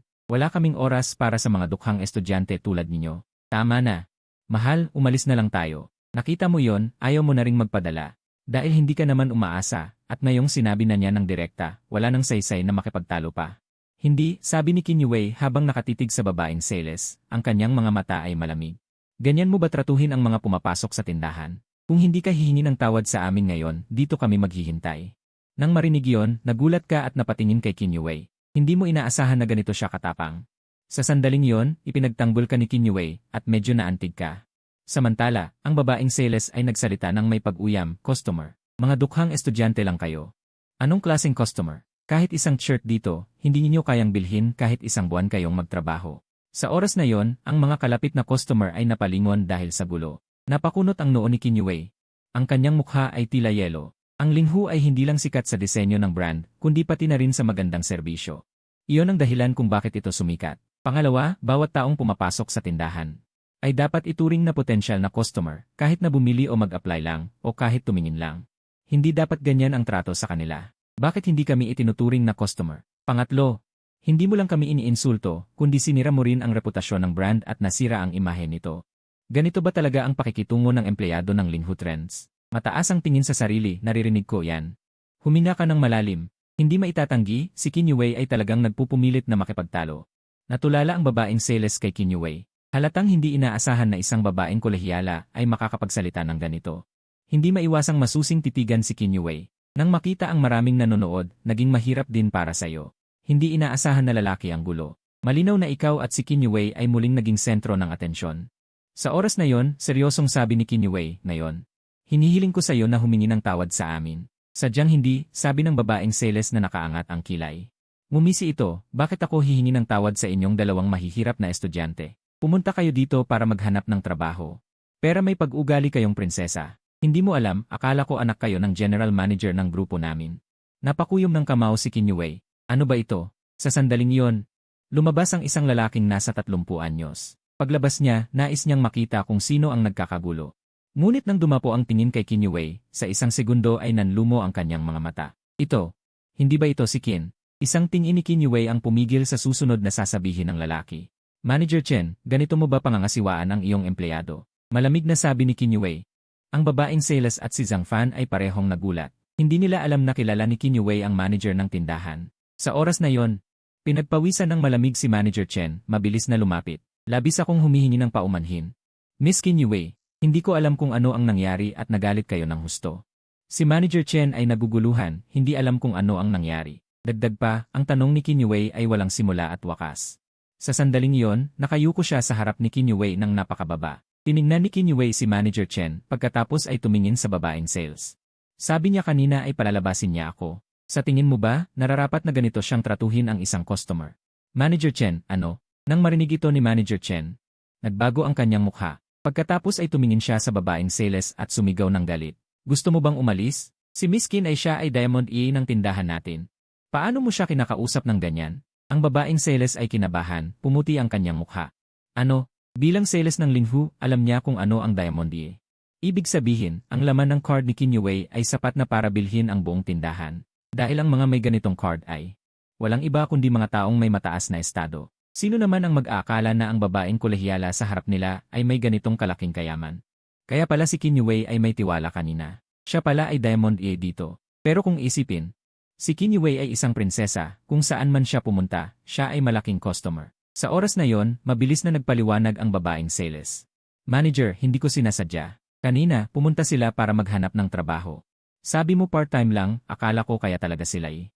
Nagmamatigas ka pa, namula si Manager Chen sa galit. Kahit na naghahanap ng trabaho. Bilang empleyado ng Linhu wala kang karapatang magpalayas ng tao. Mukhang lumalaki na ang ulo mo. Nanggugulo ka kapag wala ako. Ngayon, humingi ka agad ng tawad kay Miss Kin at sa ginoong ito. Nawala ang pagmamayabang ng babaeng sales. Yumuko siya at umamin, papasensya na po. Miss Kin, hindi ko po alam na Diamond E kayo ng aming tindahan. Kasalanan ko po ang lahat kanina. Nasabi ko po ang mali at nasaktan kayo. Kayo po ay isang mabuting tao, patawarin niyo na po ako. Pangako ko po, hindi ko na ulitin. Sana po pagkatiwalaan niyo ako. Pagkatapos nito, natakot na sumulyap ang babaeng sales kay Kinyue. Pero itinaas ni Kinyue ang kanyang baba. Nanatiling malamig ang kanyang magandang mukha. Ang mga customer sa loob ay nagulat at nagbulungan. Hindi ba't siya ay Diamond E ng Linhu? Naku, hindi ba't ito'y para lang sa mga sikat na artista? Mukhang bata pa ito, bago bang artista? Kahit hindi artista, mayaman ang pamilya nito. Tingnan mo, pati manager ng Linhu ay yumuyuko sa kanya. Sa biglang pagbabago ng ugali ng babaeng sales, napabuntong hininga si Sumu. Ang sarap maging mayaman. Kung ako rin ay may ganitong kakayahan, siguro hindi na ako hahamakin. Dahil matagal na hindi nagsalita si Kinyue, natatakot na yumuko ang babaeng sales, hindi maitaas ang ulo. Naghihintay ng sasabihin ng importanteng tao. Miss Kin, sa tingin niyo po, sapat na ba ito? Nakangiting tanong ni Manager Chen. Ngunit suminghot si Kinyue. Ano sa tingin mo? Ito eh. Nang marinig ni Manager Chen ang tanong ni Kinyue, lalo siyang kinabahan. Mukhang hindi matatapos sa ganito ang binibining ito. Simula buwan, hindi ka na kailangan pumasok. Umalis ka na ngayon din eh. Sigaw ni Manager Chen sa babaeng sales. Hindi pinapayagan ng Linhu Trend na may empleyadong mayabang. Manager, huwag mo na akong papilin ulitin. Umalis ka na. Matigas ang tono ni Manager Chen. Napasinghap si Sumu. Dahil lang sa ganitong bagay, tatanggalin ba siya sa trabaho? Mahigpit pala ang patakaran ng Linhu Trend. Umiiyak ang babaeng sales. Parang siya ang api, tumakbo palabas na humahagulgol. Ang mga hindi nakakaalam.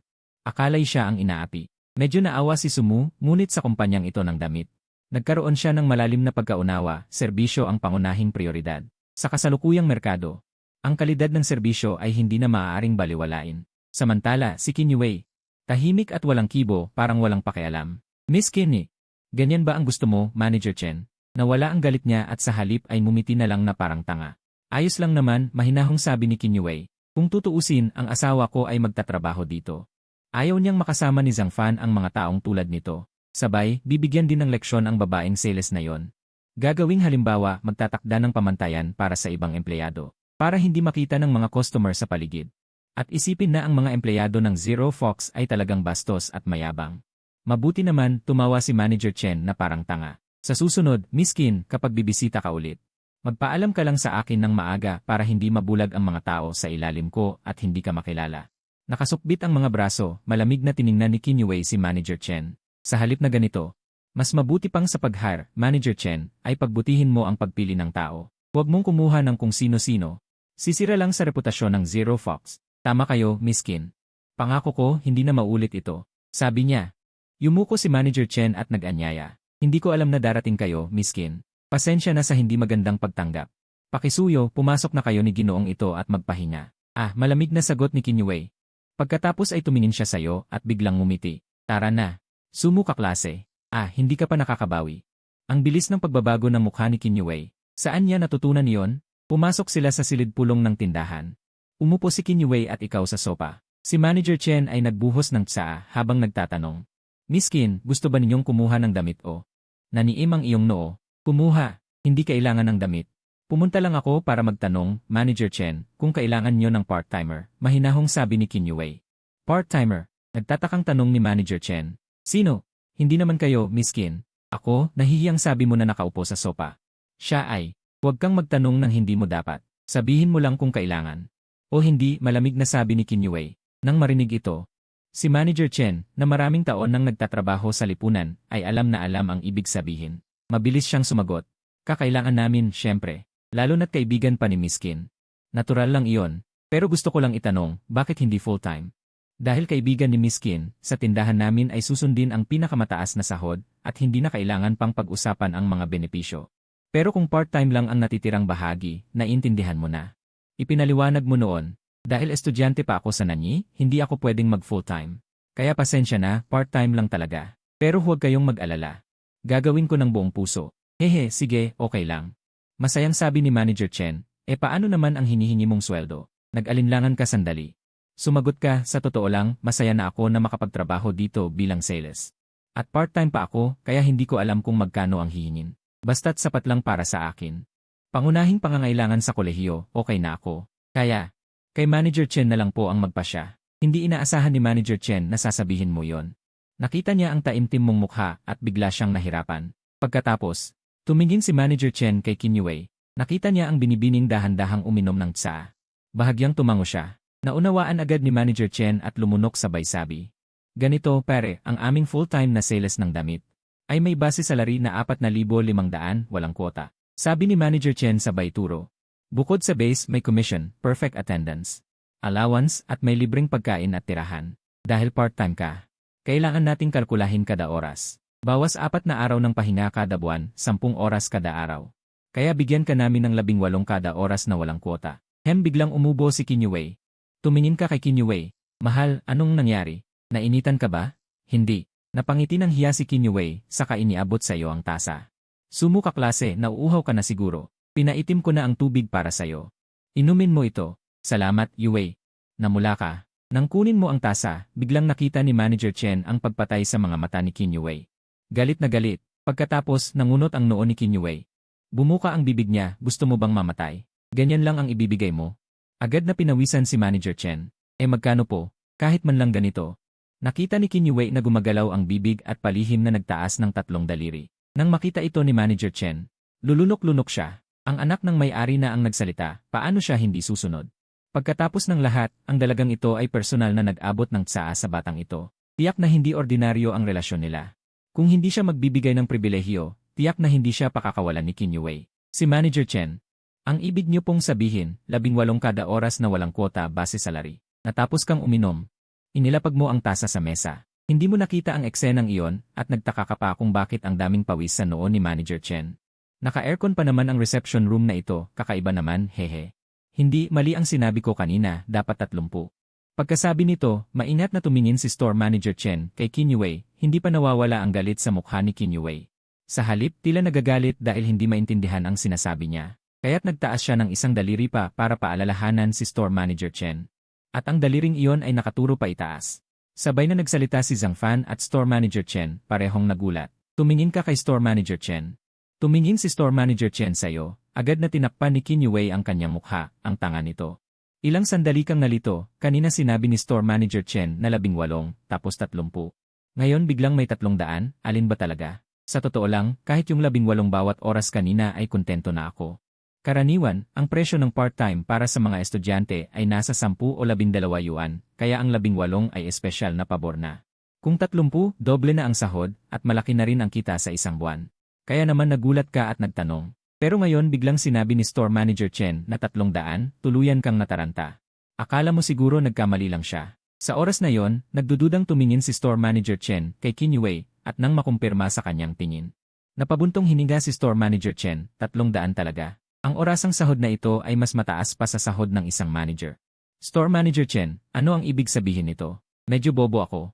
Hindi ko masyadong maintindihan kung magkano ba talaga. May 30 ba talaga? Hindi makapaniwalang sabi mo habang kinakamot ang ulo.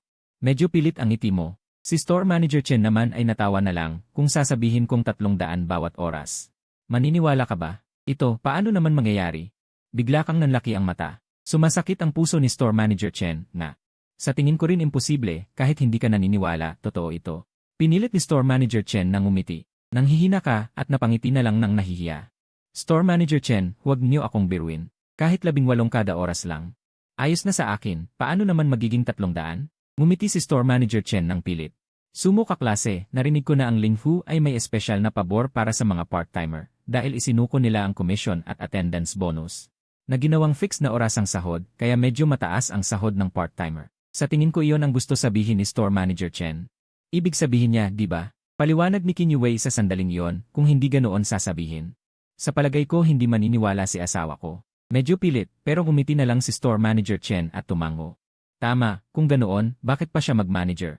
Hindi ba mas maganda maging part-timer? Siyempre, hindi ipinapakita ni Store Manager Chen. Napipilitan na lang siyang mag-isip kahit isuko ang mga yon, hindi naman ganoon kataas. Medyo naguguluhan ka pa. Yung babaeng sales kanina sabi hindi raw tumatanggap ng part-time, pero ngayon may part-time na may special treatment. Parang magkasalungat, di ba? At 300 kada oras, ibig sabihin mahigit 1,000 sa isang hapon. Mahigit 1,000 ang sahod. Kahit saan mo ilagay, sobrang taas na talaga nun. Sa tingin mo hindi makatotohanan. Huwag mong masyadong isipin, sumuka klase. Dahil sinabi ni Store Manager Chen, tiyak na hindi naman tayo nandadaya. Baka natatakot ka ba sa sobrang taas ng sahod, sumuka klase. Napangiti ka ng hiya. Hindi naman, sa tingin ko lang hindi ako karapat-dapat. Paano naman? Dahil kaibigan ni Miss Qin, siguradong may natatangi kang talento. Talagang karapat-dapat ka sa orasang ito. Kaya sa ngalan ng aming tindahan, taos-puso kaming umaasa na sumali ka. Araw-araw ang sahod, kahit kailan mo gusto pumasok, basta masaya ka. Ngumiti si Store Manager Chen ng peking ngiti ng profesional. Ang pagkakaroon ng isang prinsesang tulad nito ay talagang nakakasakit ng ulo. Nagkunwaring excited si Qin Yue. Tanggapin mo na, sumuka klase, napakagandang alok. Hindi ito dapat palampasin. Sige, salamat Store Manager Chen. Pinigilan mo ang kagalakan sa dibdib at nagsalita. Sa pagkakaroon ng trabahong ito, ang kinabukasan ay tiyak na hindi magiging problema. Maaari pa nga akong umangat sa pamumuhay, basta't makuha ko ang sahod. Mayroon din akong mas malayong plano, at syempre makakapagpadala ng kaunting pera sa pamilya. Ito ay talagang napakaganda. Matapos ang proseso ng pag-hire, lumabas kayo ni Qin Yue sa Linghu Store. Kumusta, sumuka klase? Nakahanap ng bagong trabaho, mas gumaan na ang loob mo, di ba? Ngumiti si Qin Yue, masayang tumango ka. Na, hindi ko inaasahan na makakahanap ako ng trabahong ganito kataas ang sahod at may pagkakataon pa akong matuto. Sapat na sa akin yon. Mabuti naman. Nang makita ni Qin Yue na sa wakas ay ngumiti ka ng taos-puso. Siya ay labis na natuwa. Sa wakas ay natulungan niya ang asawa ko na makahanap ng trabaho. Nabawasan din ang kanyang konsensya. Hindi lang niya unti-unting maitutuwid ang landas ng asawa ko, hindi na rin niya kailangang mag-alala na maaaring maapi sa trabaho dahil ang Linghu Fashion ay isa sa mga brand ng kanilang pamilya. Sa bagay na ito, kailangan nilang pasalamatan si Hi Weihang at ang iba. Kung hindi dahil sa kanilang mga mungkahi, hindi ito magiging ganito kadali. Maaaring kailanganin pa ang maraming pagsisikap. Salamat, Yue. Sa oras na ito, bigla kang nagsalita. Kung hindi hinikayat ni Qin Yue na lakasan ang loob at tinulungan siyang malampasan ang kahihiyan kanina, malamang hindi niya makukuha ang trabahong ito. Kumpara kay Qin Yue, siya ay talagang napakalawit. Kailangan niyang magsikap upang maging mas mabuti. Nagulat si Qin Yue pagkatapos ay biglang napangiti. Hinawakan niya ang braso mo at sinabi, bakit ka nag-iba ng anyo? Dahil ang trabaho ni Sumu kaklase ay nawala sa akin. Natural na ako ang bahala. Nang marinig ito, biglang uminit ang puso mo. Nagsasalita pa lang ako, biglang may narinig na ingay ng sports car papalapit sa tahimik na daan. Boom, lalong naging maingay sa tahimik na kalsada. Gusto na sanang mainis ni Qin Yue. Biglang nag-drift ang sports car at huminto sa harap nila, hinaharang ang daan. Nag-ambon ang alikabok sa likod ng sasakyan. Nakakunot ang noo mo nang makita ito. Sunod, may lumabas na matipunong lalaki na naka-short sleeves mula sa sports car. Maya-maya, may lalaking naka-gray na casual suit na bumaba mula sa passenger seat. Sa itsura, parang isang mayamang binata mula sa isang malaking pamilya. Inayos ng binata ang kwelyo at lumapit sa iyo nang malamig ang mukha. Nakita mo ang eksena at nakaramdam ng hindi maganda. Si Qin Yue ay nagulat din. Siya pala yon. Si Zhang Li ay mahinahong lumakad sa harap ng kotse, malamig ang magandang mukha. Lumapit sa dalawang tao, kasunod ang matipunong lalaki. Nang makita si Zhang Li, subconsciously mong hinila si Qin Yue sa likod mo. Sumu kaklase, bumulong si Qin Yue na may init sa puso. Hindi inaasahan na sa ganitong pagkakataon, asawa ko ay naiisip munang protektahan siya. Nakita ni Zhang Li ang magiliw na pagkilos ng dalawa. Biglang nagdilim ang mukha niya. Akala ko ba ayaw mo akong makita? Lumalabas na may iba ka nang nililigawan. Qin Yue, ang galing mo namang maglagay ng sungay sa akin. Nang marinig ito, medyo nagulat ka. Kilala niya siya. Gusto sanang magsalita ni Qin Yue. Ngunit nauna si Zhang Li, syempre, hindi lang siya kilala ko. At ang hawak mo ngayon ay ang kasintahan kong si Zhang Li. Bastos kasintahan? Ito eh. Ano ito? Tuluyan kang nagulat. Baka naman si Qin Yue ay may kasintahan na. Tumigil ka sa pagsasabi ng walang katotohanan. Sino ang kasintahan mo? Malamig ang mukha ni Qin Yue ngayon. Nagkamaong-kamao siya. Iyan ay usapin sa pagitan mo at ng aking ama. Hindi ko inaamin ang kasal na yan. Narinig ito ni Zhang Li at mumisi. Ha? Hindi inaamin? Kaya ang kasunduan ay walang bisa, di ba? Ang Qin group ninyo eh. Walang tiwala sa salita. Nagbago ng isip. Huwag kalimutan. Sino ang tumulong sa pamilya Qin? Narinig mo ito at lalong kumunot ang noo. Ano ba ang nangyari sa pagitan nila? Ikaw ay umaasa lang sa kapangyarihan ng pamilya Zhang para samantalahin ang pamilya Qin. Huwag mong isipin na hindi ko alam ang pakay mo. Sa madaling salita, hindi kita pakakasalan. Mahigpit ang pagkakagat ni Qin Yue sa kanyang mga ngipin. Sino si Zhang Li? Siya ang nag-iisang anak ng malaking pamilya Zhang sa lungsod ng Nanhai. Mula pagkabata ay pinapaliguan siya ng pagmamahal.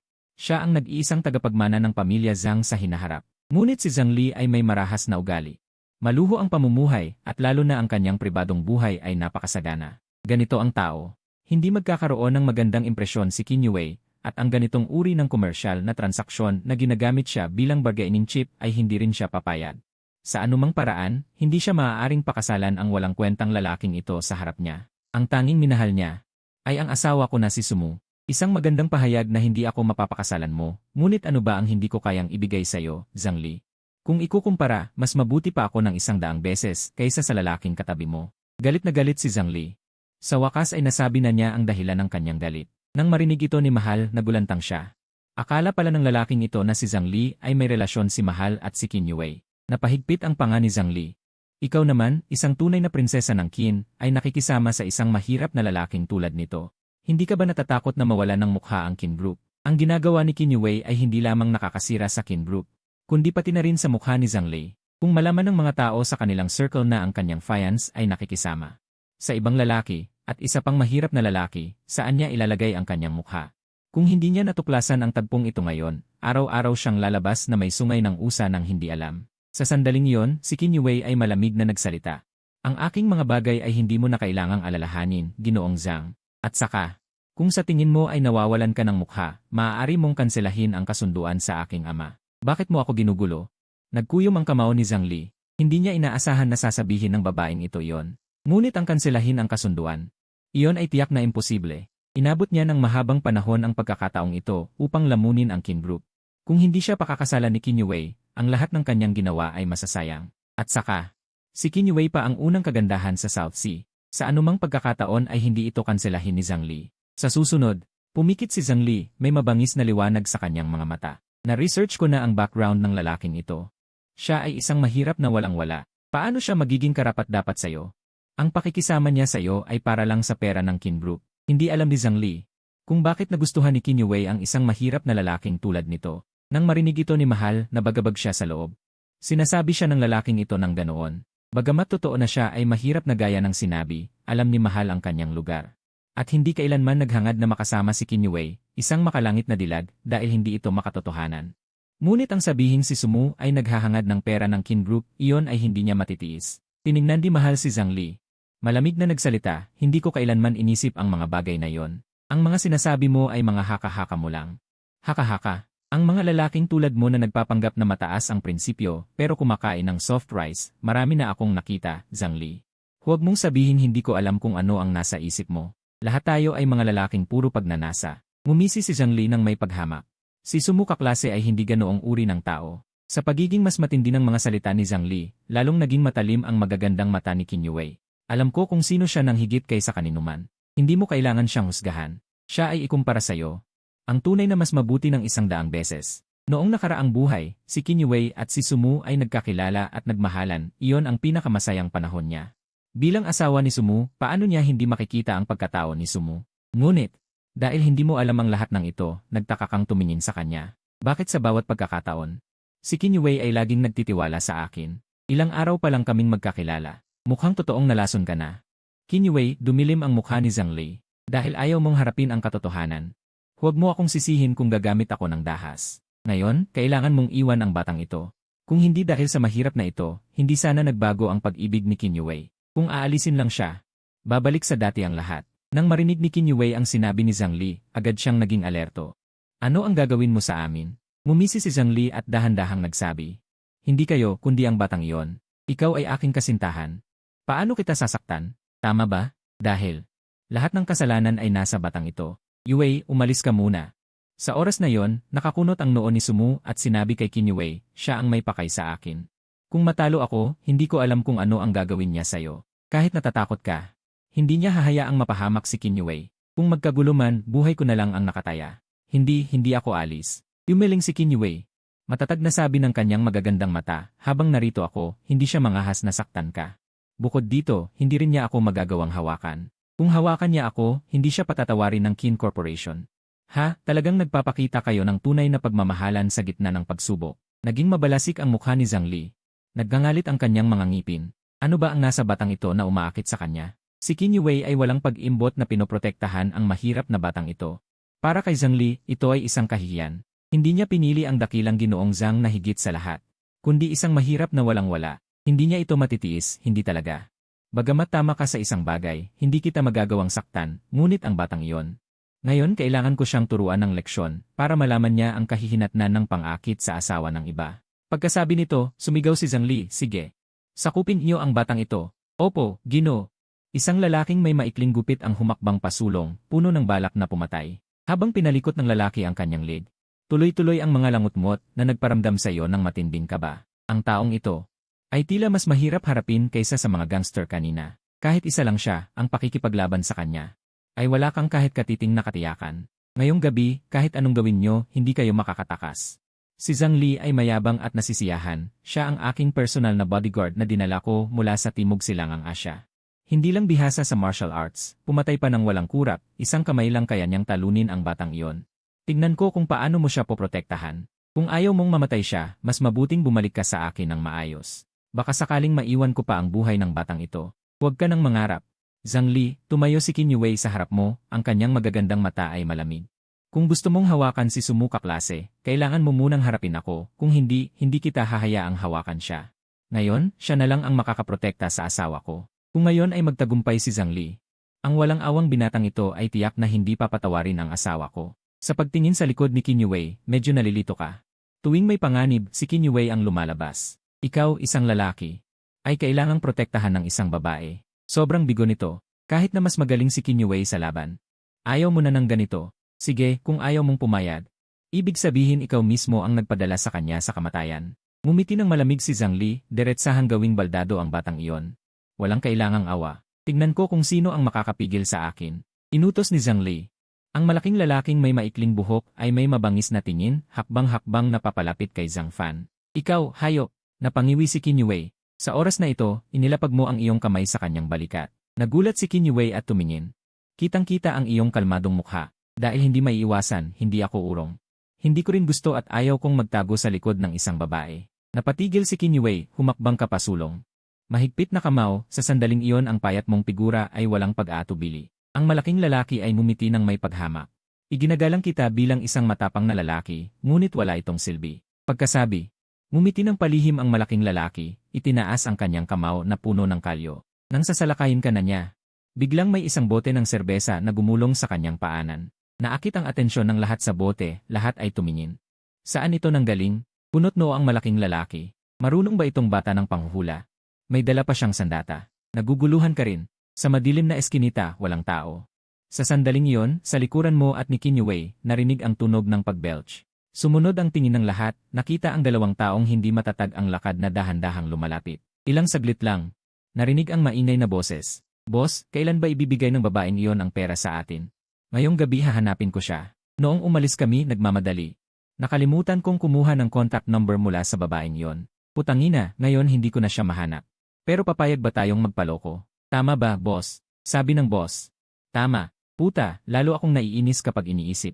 Kung makikita ko ngayon ang babaeng iyon, tiyak na gagawin ko. Ang lasing na may dilaw na buhok ay nagagalit. Nalilitang lumapit sa harap ni Qin Yue, pagkatapos ay tiningnan siya ng may pagmamataas ng lalaking may dilaw na buhok. Habang lalong lumilinaw ang mukha ni Qin Yue, ang pulang-pulang mukha ng lalaking may dilaw na buhok ay biglang naging putla, at ang matabang lalaki na kasama niya ay hindi alam kung ano ang nangyayari. Boss, gagawin mo ba ako? Hindi. Hindi maganda yan, tanga. Sinuntok ng lalaking may dilaw na buhok ang noo ng matabang lalaki. Tingnan mo kung sino ang nasa harap mo.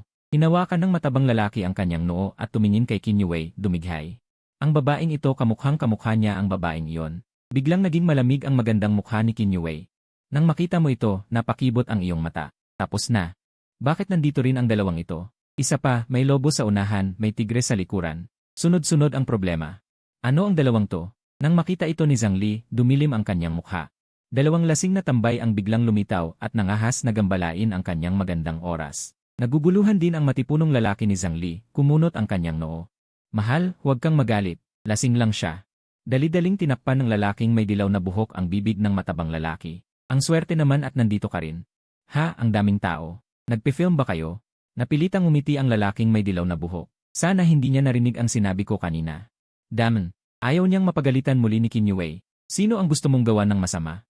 Sa oras na yon, malamig na tiningnan ni Qin Yue ang lalaking may dilaw na buhok. Napalunok ito. Pinagpawisan ng malamig, itinuro ang matabang lalaki. Umiling ang matabang lalaki na parang tambol. Nang makita mo ito, parang may hindi tama. Bakit biglang natakot ang dalawang tambay na ito kay Qin Yue? Baka natakot sila sa ginawa ni Qin Yue dati. Sapat na ba ang inyong kwentuhan? Nagkwekwentuhan kayo sa harap ko, para bang wala ako. Biglang sumigaw si Zhang Li ng galit. Kahit hindi alam kung ano ang relasyon ng dalawang ito kay Qin Yue, kahit may dagdag na dalawang tao, kaya pa rin ng mga alipin ko. Nakaramdam ng takot ang lalaking may dilaw na buhok sa sitwasyong ito. Kahit gusto pa niyang humingi ng pera kay Qin Yue sa ngayon. Mas mahalaga ang kaligtasan. Napalunok ang lalaking may dilaw na buhok at napilitang ngumiti kay Qin Yue. Ah, mahal, naalala ko na may gagawin pa kami. Hindi na namin kayo abalahin. Sandali lang, sa oras na yon, biglang umalinggaw ang boses ni Qin Yue. Tuloy-tuloy na nagyelo ang katawan ng lalaking may dilaw na buhok at ng mataba. Mahal, may iba ka pa bang utos? Nang marinig na tinawag siya ni Qin Yue, takot na lumingon ang lalaking may dilaw na buhok. Napilitang umiti. Nakita niya ngayon ay humakbang si Qin Yue gamit ang kanyang mahabang binti, lumapit sa kanya. Mahal, ang sinabi ko kanina ay hindi para sa'yo. Itinaas ng lalaking may dilaw na buhok ang kanyang braso upang harangan ang kanyang mukha. Natatakot na baka saktan siya muli ni Qin Yue. Ngunit mumiti lamang ng bahagya si Qin Yue, bahagyang iminulat ang kanyang pulang labi at sinabi. Hindi ba gusto mong humingi sa akin ng pera? Ngayon, may isa pang pagkakataon para kumita ka ng pera. Kung tutulungan mo akong matapos ito, yung perang inutang ko sa'yo dati, dodoblehin ko pa. Paano? Mababa ang boses ni Qin Yue, tanging siya, si Huang Mao at si Fatty ang nakakarinig. Ano? Nagulat si Huang Mao at tumingin kay Qin Yue, pagkatapos ay tumingin sa malayo kay Zhang Li at sa malaking lalaki. May ganito pang magandang oportunidad. Kung dodoblehin, iyon ay 100,000 na. 100,000. Gaano karaming kalokohan ang kailangan para kitain yon? Nag-aalala si Qin Yue kung paano ayusin ang kasalukuyang problema. Hindi niya inaasahan na sa sandaling iyon, lumitaw sina Huang Mao at Fatty. Maaari niyang gamitin ang dalawang matatalinong ito para alisin si Zhang Li, o kung hindi man, Siya at si Sumo ay makakagawa ng pagkakataon para tumakas. Kaya nakipagkasunduan si Qin Yue kay Huang Mao. Teka, paano kita mapagkakatiwalaan? Naging matalino si Huang Mao sa pagkakataong ito, hindi siya tatanong ng malinaw. Hindi na siya magpapagamit muli. Kahit papaano, kailangan niyang kumbinsihin siya. Kung matutulungan mo akong malutas ang problemang ito, matatakot ka ba na makatakas ako sa ilalim ng iyong paningin? Napangiwi si Qin Yue, at kung may mangyari sa akin, yung dating pera, huwag mong asahan na makukuha mo. Ang babaeng ito ay nagbabanta sa kanya. Ngunit nag-isip si Huang Mao, sa ganoong ding paraan, kung may mangyari talaga sa babaeng ito, ang 50,000 iyon ay masasayang. Huwag nang banggitin na may pagkakataon pang dumoble. Dalawa lang sila.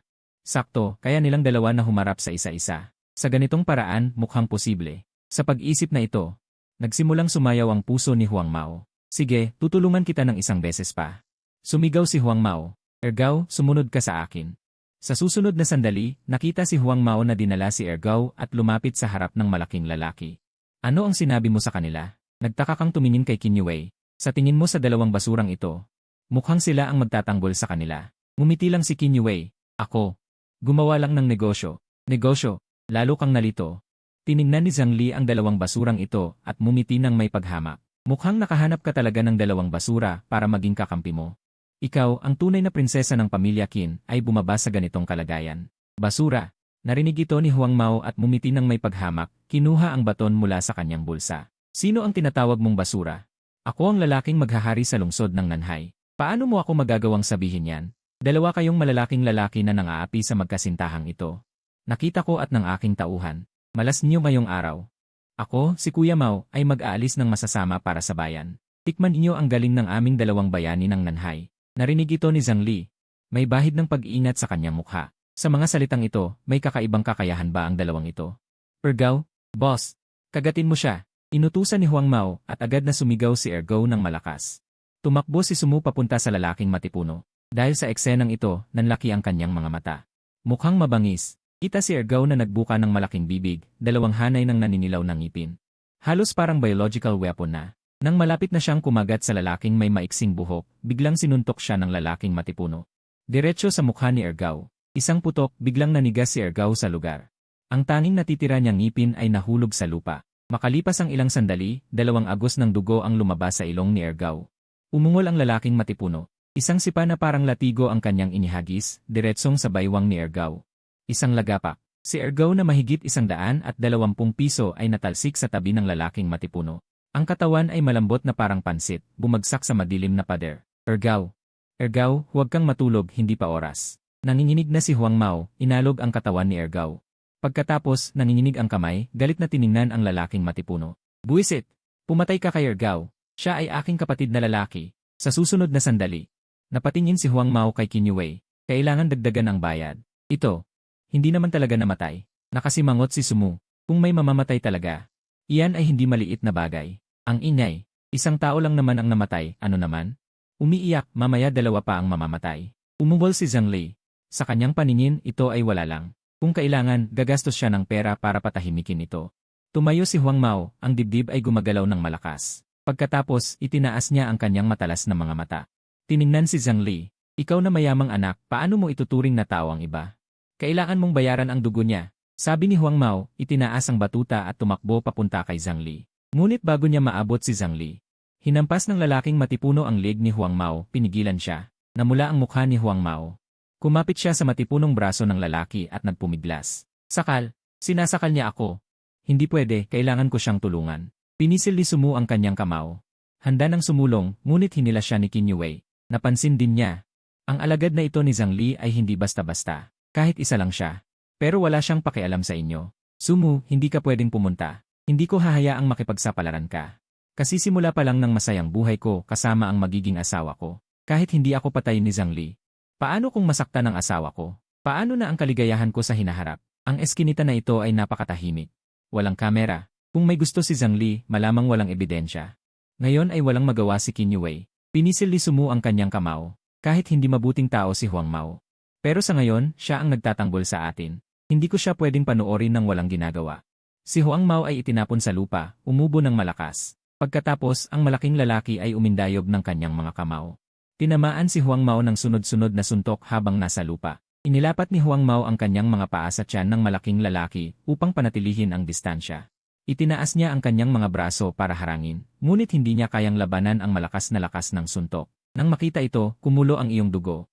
Hindi mo na matiis. Sa pagkataranta, tumingin ka sa isang batong kasing laki ng kamao sa lupa. Sa kabilang panig, sumigaw si Huang Mao at nagtiis ng may pagngangalit ng ngipin. Nang ang malaking lalaki ay naghanda na sunggaban si Huang Mao, biglang may anino na tumama sa kanyang sulok ng mata. Bumagsak! Isang bato ang tumama mismo sa mukha ng malaking lalaki. Sumu ka klase, hindi inaasahan ni Qin Yue na gagawin mo ito. Kahit si Zhang Li, na nanonood lang, ay nagulat at tumingin sa'yo. Ngayon, nakatikom ang iyong mga ngipin. Huminga ka ng malalim, tila nagtipon ng lakas ng loob para gawin yon. Ang sulok ng mata ng malaking lalaki ay dumugo dahil sa bato. Umurong siya ng 2 hakbang. Putangina, malalim na huminga ang malaking lalaki. Itinaas niya ang kanyang kamay at hinawakan ang kanyang noo. Pagkatapos, galit na tumingin sa iyo ang malaking lalaki. Bastos ka, hinahanap mo ang kamatayan mo. Sa oras na ito, lubos na nagalit ang malaking lalaki. Pinunasan niya ang dugo sa kanyang noo at sumunod, naglakad siya palapit sa iyo. Lunok ka ng laway, pinisil ang iyong mga kamao, handa na para sa isang laban hanggang kamatayan. Ganoon din si Qin Yue. Kung may mga hasman na saktan ng asawa ko, hindi niya ito patatawarin. Tumigil ka. Ngunit sa sandaling iyon, biglang tumayo si Huang Mao mula sa lupa ng may kahirapan. Nagulat ang malaking lalaki nang makita ang humihingal na si Huang Mao. Hindi niya inaasahan na sa ganitong kalagayan. Kaya pa pala nitong tumayo si Huang Mao. Bakit parang ipis ka? Hindi ka mamatay kahipan mo. Nagtaas ng kilay si Zhang Li, may paghamak sa kanyang boses. Hindi may kakaila. Ang galing mong kumapit, Huang Mao. Ngunit wala ring silbi iyon. Nagulat ka rin, ngunit kung magpapatuloy ang laban, tiyak na may mangyayaring masama kay Huang Mao. Hindi mo inaasahan na ang gangster na ito ay may prinsipyo. Kahit sa ganitong sitwasyon, sinusunod pa rin niya ang kanyang kodigo bilang isang gangster.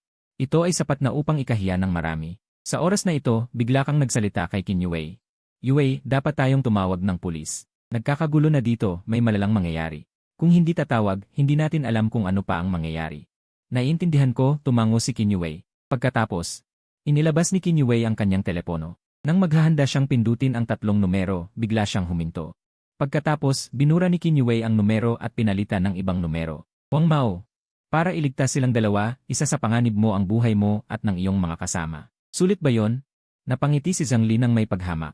Kahit hindi ko alam kung bakit mo sila tinutulungan, wala kang mapapala sa huli. Ang naghihintay sa iyo ay kamatayan lamang. Narinig ito ni Huang Mao. Humihingal ngunit napatawa. Nakita ito ni Zhang Li, unti-unting nawala ang ngiti sa kanyang labi. Itong tao, nagpapanggap pa ba? Sabi ni Huang Mao na nakaunat ang labi. Pilit ng ngiti.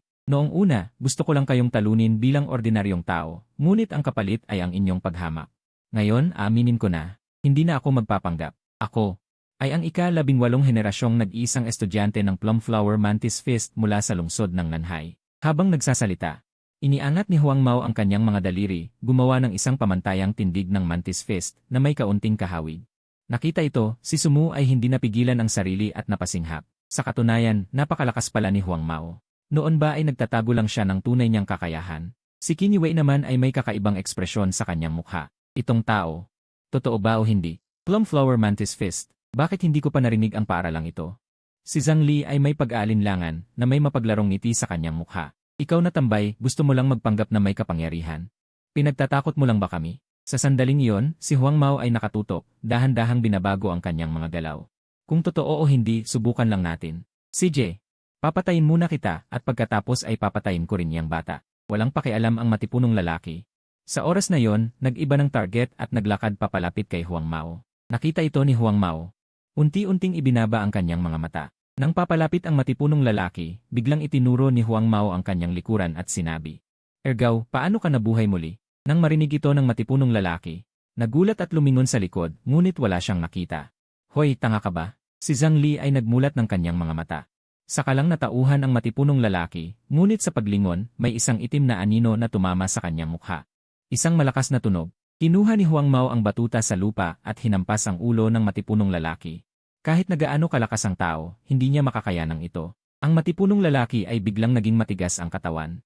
Dumaloy ang dugo mula sa kanyang noo, pagkatapos ay nagputi ang mga mata at bumagsak sa lupa ng may lagapak.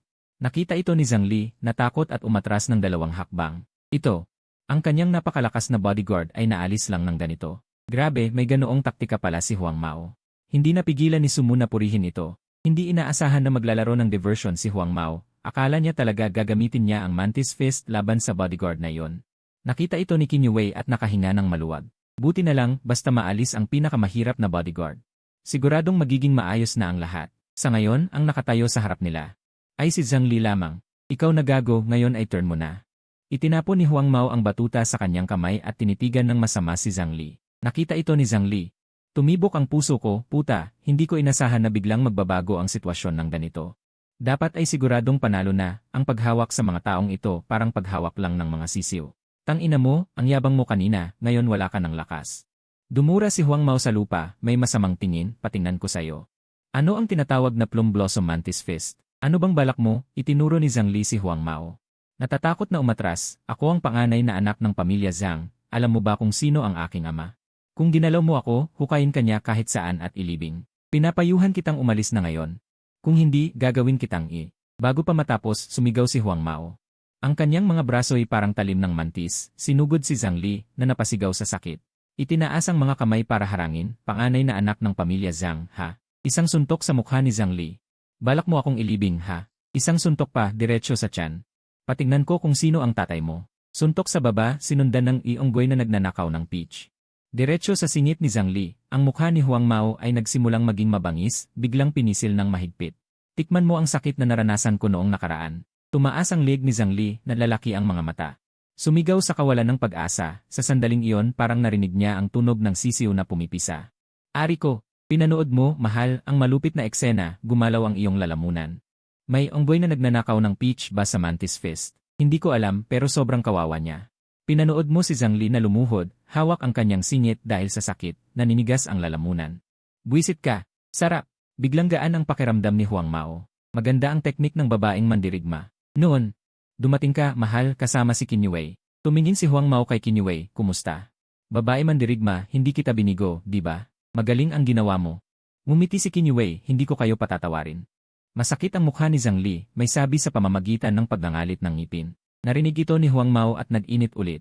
Itinaas ang manggas para suntukin si Zhang Li, ngunit pinigilan siya ni Qin Yue. Tama na. Ganito na lang. Gusto ko lang silang paatrasin, hindi na kailangan pang magpatuloy. Kahit na gusto niyang bugbugin si Zhang Li, pero si Zhang Li ay nag-iisang anak ng pamilya Zhang, isang kilalang tao sa negosyo. Ang mga tulad niya ay pwedeng turuan lang ng leksyon. Para iwasan ang galit ng matandang Zhang, hintuan na lang sa tama. Kung hindi dahil sa babaeng mandirigma na nag-utos na iligtas ka, patay ka na.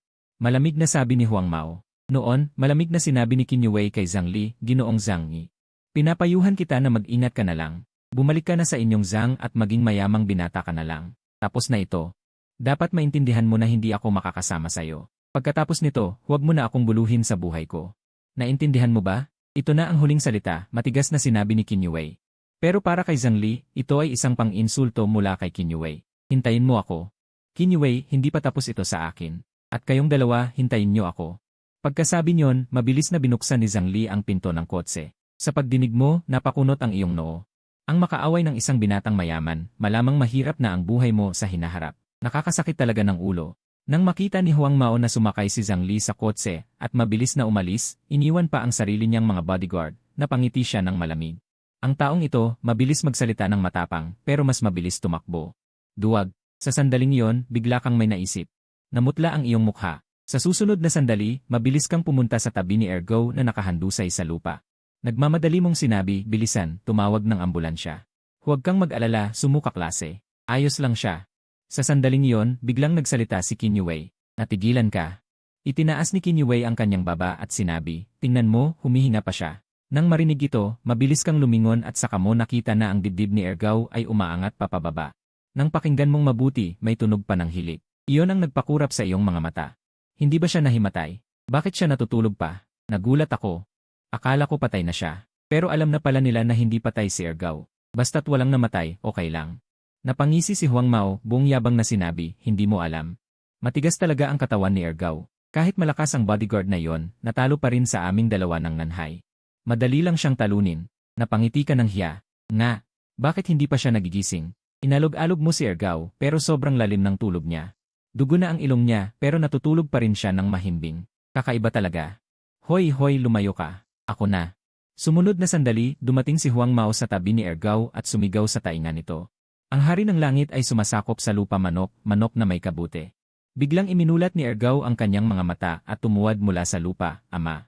Oras na ba ng kain? Ikaw at si Kinyue ay parehong nagulat. Ito. Anong klaseng code yan? Kain ka dyan. Sinampal ni Huang Mao ang noo ni Ergaw. Buong araw kumain at matulog lang, tapos na ang laban hindi pa bumangon. Dito ay tumingin si Dilaw ang buhok kay Kinyue. Ngumiti at sinabing, tama, mahal na mandirigma.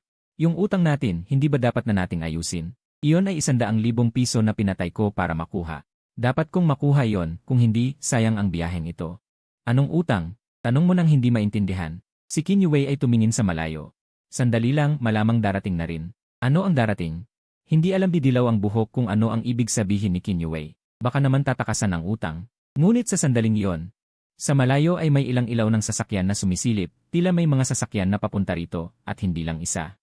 Nang makita mo ito, agad kang sumimangot at sinabing, yang si Zhang Li. Baka naman bumalik na naman. Ano, baka nagdala na naman ng mga tao ito. Si Dilaw ang buhok ay biglang natakot, kung ganun, kailangan na tumakbo. Yung maliit niyang panlilin lang, hindi pwedeng gamitin ng pangalawang beses. Huwag kang mag-alala. Sumu kaklase, ito ang mga taong ipinatawag ko. Sa oras na ito, biglang nagsalita si Kinyue. Ang ilang sasakyan na papunta mula sa malayo ay biglang pumuno sa tahimik na daang ito. 4 o 5 itim na Mercedes ang lumabas mula sa kadiliman, may dalang alikabok at huminto sa harap nila. Nang makita ang eksenang ito, ikaw at si Dilaw ang buhok ay namilipit ang panga. Nang huminto ang ilang itim na Mercedes, bumukas ang mga pinto. Bumaba ang ilang mga matangkad na bodyguard na nakasuit at nakabigkis, magalang na sinabi kay Kinyue, dumating na ang mga tauhan. Binibini, kasunod nito mula sa nangungunang Mercedes. Bumaba ang isang matandang lalaki na may puting buhok, nakasuot ng suit vest at may salamin na may gintong frame. Ang taong ito ay matanda na ang itsura. Ngunit napakatatag ng tindig, hindi mukhang matanda. Binibini, ayos lang po ba kayo? Lumapit ang matandang nakasuit at nagtanong. Habang nagsasalita, tumingin din ang mga mata sa inyo ni Dilaw ang buhok at ni Ergaw. Ano ang nangyari kanina? Binibini, ito bang 3 tao ang humawak sa inyo? Biglang naging alerto ang mga mata ng matandang nakasuit. Napakabilis, pinalibutan ng grupo ng mga bodyguard kayo at si Dilaw ang buhok. Ano? Sabay ninyong sinabi ni Dilaw ang buhok. Si Kinyue ay nagpaliwanag sa oras na ito, nagkakamali kayo. Tito Lee, lahat sila ay mga kaibigan ko. Ang nagbanta sa akin kanina ay si Zhang Li, pero nakatakas na siya, isang bodyguard na lang ang naiwan dito. Tumingin ang katiwala na si Tito Lee sa taong nasa lupa. Ito pala si Master Zhang. Doon naunawaan ni Tito Lee ang dahilan. Agad na iniabot ang kamay sayo at sinabing, pasensya na, nagkakamali po ako. Dahil mga kaibigan ito ng Binibini, natural na mga kaibigan ko rin. Payagan niyo akong magpakilala. Ako ang katiwala na nag-aalaga sa Binibini mula pagkabata, si Liwen ang katiwala. Nang marinig ito, napabuntong hininga ka, hindi mo inakala na may katiwala si Kinyue. Hindi lang iyon, marami rin siyang mga bodyguard na pwedeng tawagan agad. Ang tagapagmana ng Kin Group ay talagang hindi pangkaraniwan. Nang makita ito, lalong lumiwanag ang mga mata ni Dilaw ang buhok. Naku, napakaraming Mercedes, talagang mayaman ang babaeng ito. Buti na lang pumayag siya sa trabahong ito, kung hindi, hindi niya malalaman na napakalaki pala ng pinagmulan ng babaeng mandirigma. Ngayon ay nakatagpo na siya ng isang tagapagtaguyod. Ahem, huwag kang mag-alala, protektahan ang binibinikin. Ay tungkulin ko. Hinawakan ni Dilaw ang kamay ni Tioli at seryosong sinabi.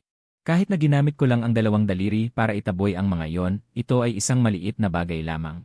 Ako ay sanay na tumulong sa mga nangangailangan. Kung ganoon, hindi ko na ibibigay ang 100,000. Dilaw, 100,000. Nang marinig ito, napasinghot si Kinyue, pagkatapos ay nagsalita, Tioli. Bigyan mo siya ng tseke para sa 100,000. Pagkatapos ng lahat, may utang tayo kay Dilaw at Ergaw, kaya hindi dapat maliit ang gantimpala. Binibini, tumango si Tioli. Napangiti si Dilaw, nagkuskus ng kamay at nagpasalamat, salamat, bye. Hindi, salamat sa binibinikin. Nang makuha ang tseke para sa 100,000. Nanlaki ang mata ni Dilaw, hindi pa siya nakakita ng ganito karaming pera sa buong buhay niya, lahat nasa papel na yon. Sa susunod, sa instant noodles, kailangan magdagdag ng 2 ham. Pagkatapos, mabilis na naglabas si Dilaw ng isang lumang business card. Ibinigay kay Kinyue, binibinikin kung may ganitong trabaho pa sa hinaharap. Mangyaring ipaalam sa akin, kahit kailangan kong dumaan sa apoy at tubig para sa binibinikin, handa si Ergaw. Masiglang sinabi ni Dilaw, sige, wala na kayong gagawin. Umalis na kayo. Kahit ganyan ang sinabi ni Kinyue, tinanggap pa rin niya ang card. Hindi mo maiwasang umiti ng walang magawa, sa panahon ngayon, ang mga gangster ay nagpiprint na ng business card. Ito ba ay didi na away? Sige, binibinikin. Pagkasabi nito, dala ni Dilaw ang tseke, umalis na sila ni Ergaw. Tiningnan mo ang bodyguard sa lupa, ano ang gagawin sa kanya? Hayaan mo na lang siya dito. hindi naman siya mamamatay. Naalala ni Kinyue ang nangyari at nagalit. Pagkatapos ay tumingin siya sa'yo. Sumu kaklase, hindi ka ba natakot sa nangyari? Napakamot ka ng ulo at mumiti. Wala naman sa akin, basta okay ka lang, mahal ko. Dahil ikaw ang nagpoprotekta sa akin, paano ako mapapahamak? Hinawakan ni Kinyue ang kamay mo. Kumikislap ang kanyang mga mata na parang bituin. Kung hindi lang namin nakasalubong ang mga yellow hair at ang grupo nila, ang asawa ko ay nasa panganib na sana. Napakaswerte. Si Tio Lee, habang pinapanood ang kanyang binibini na mukhang nababalisa, ay hindi maiwasang magulat. Ito ang unang beses sa maraming taon na nakita niya ang binibini na labis na nag-aalala para sa isang lalaki. Tunay na isang himala sa mundo. Maaari bang ang binibini ay umiibig na?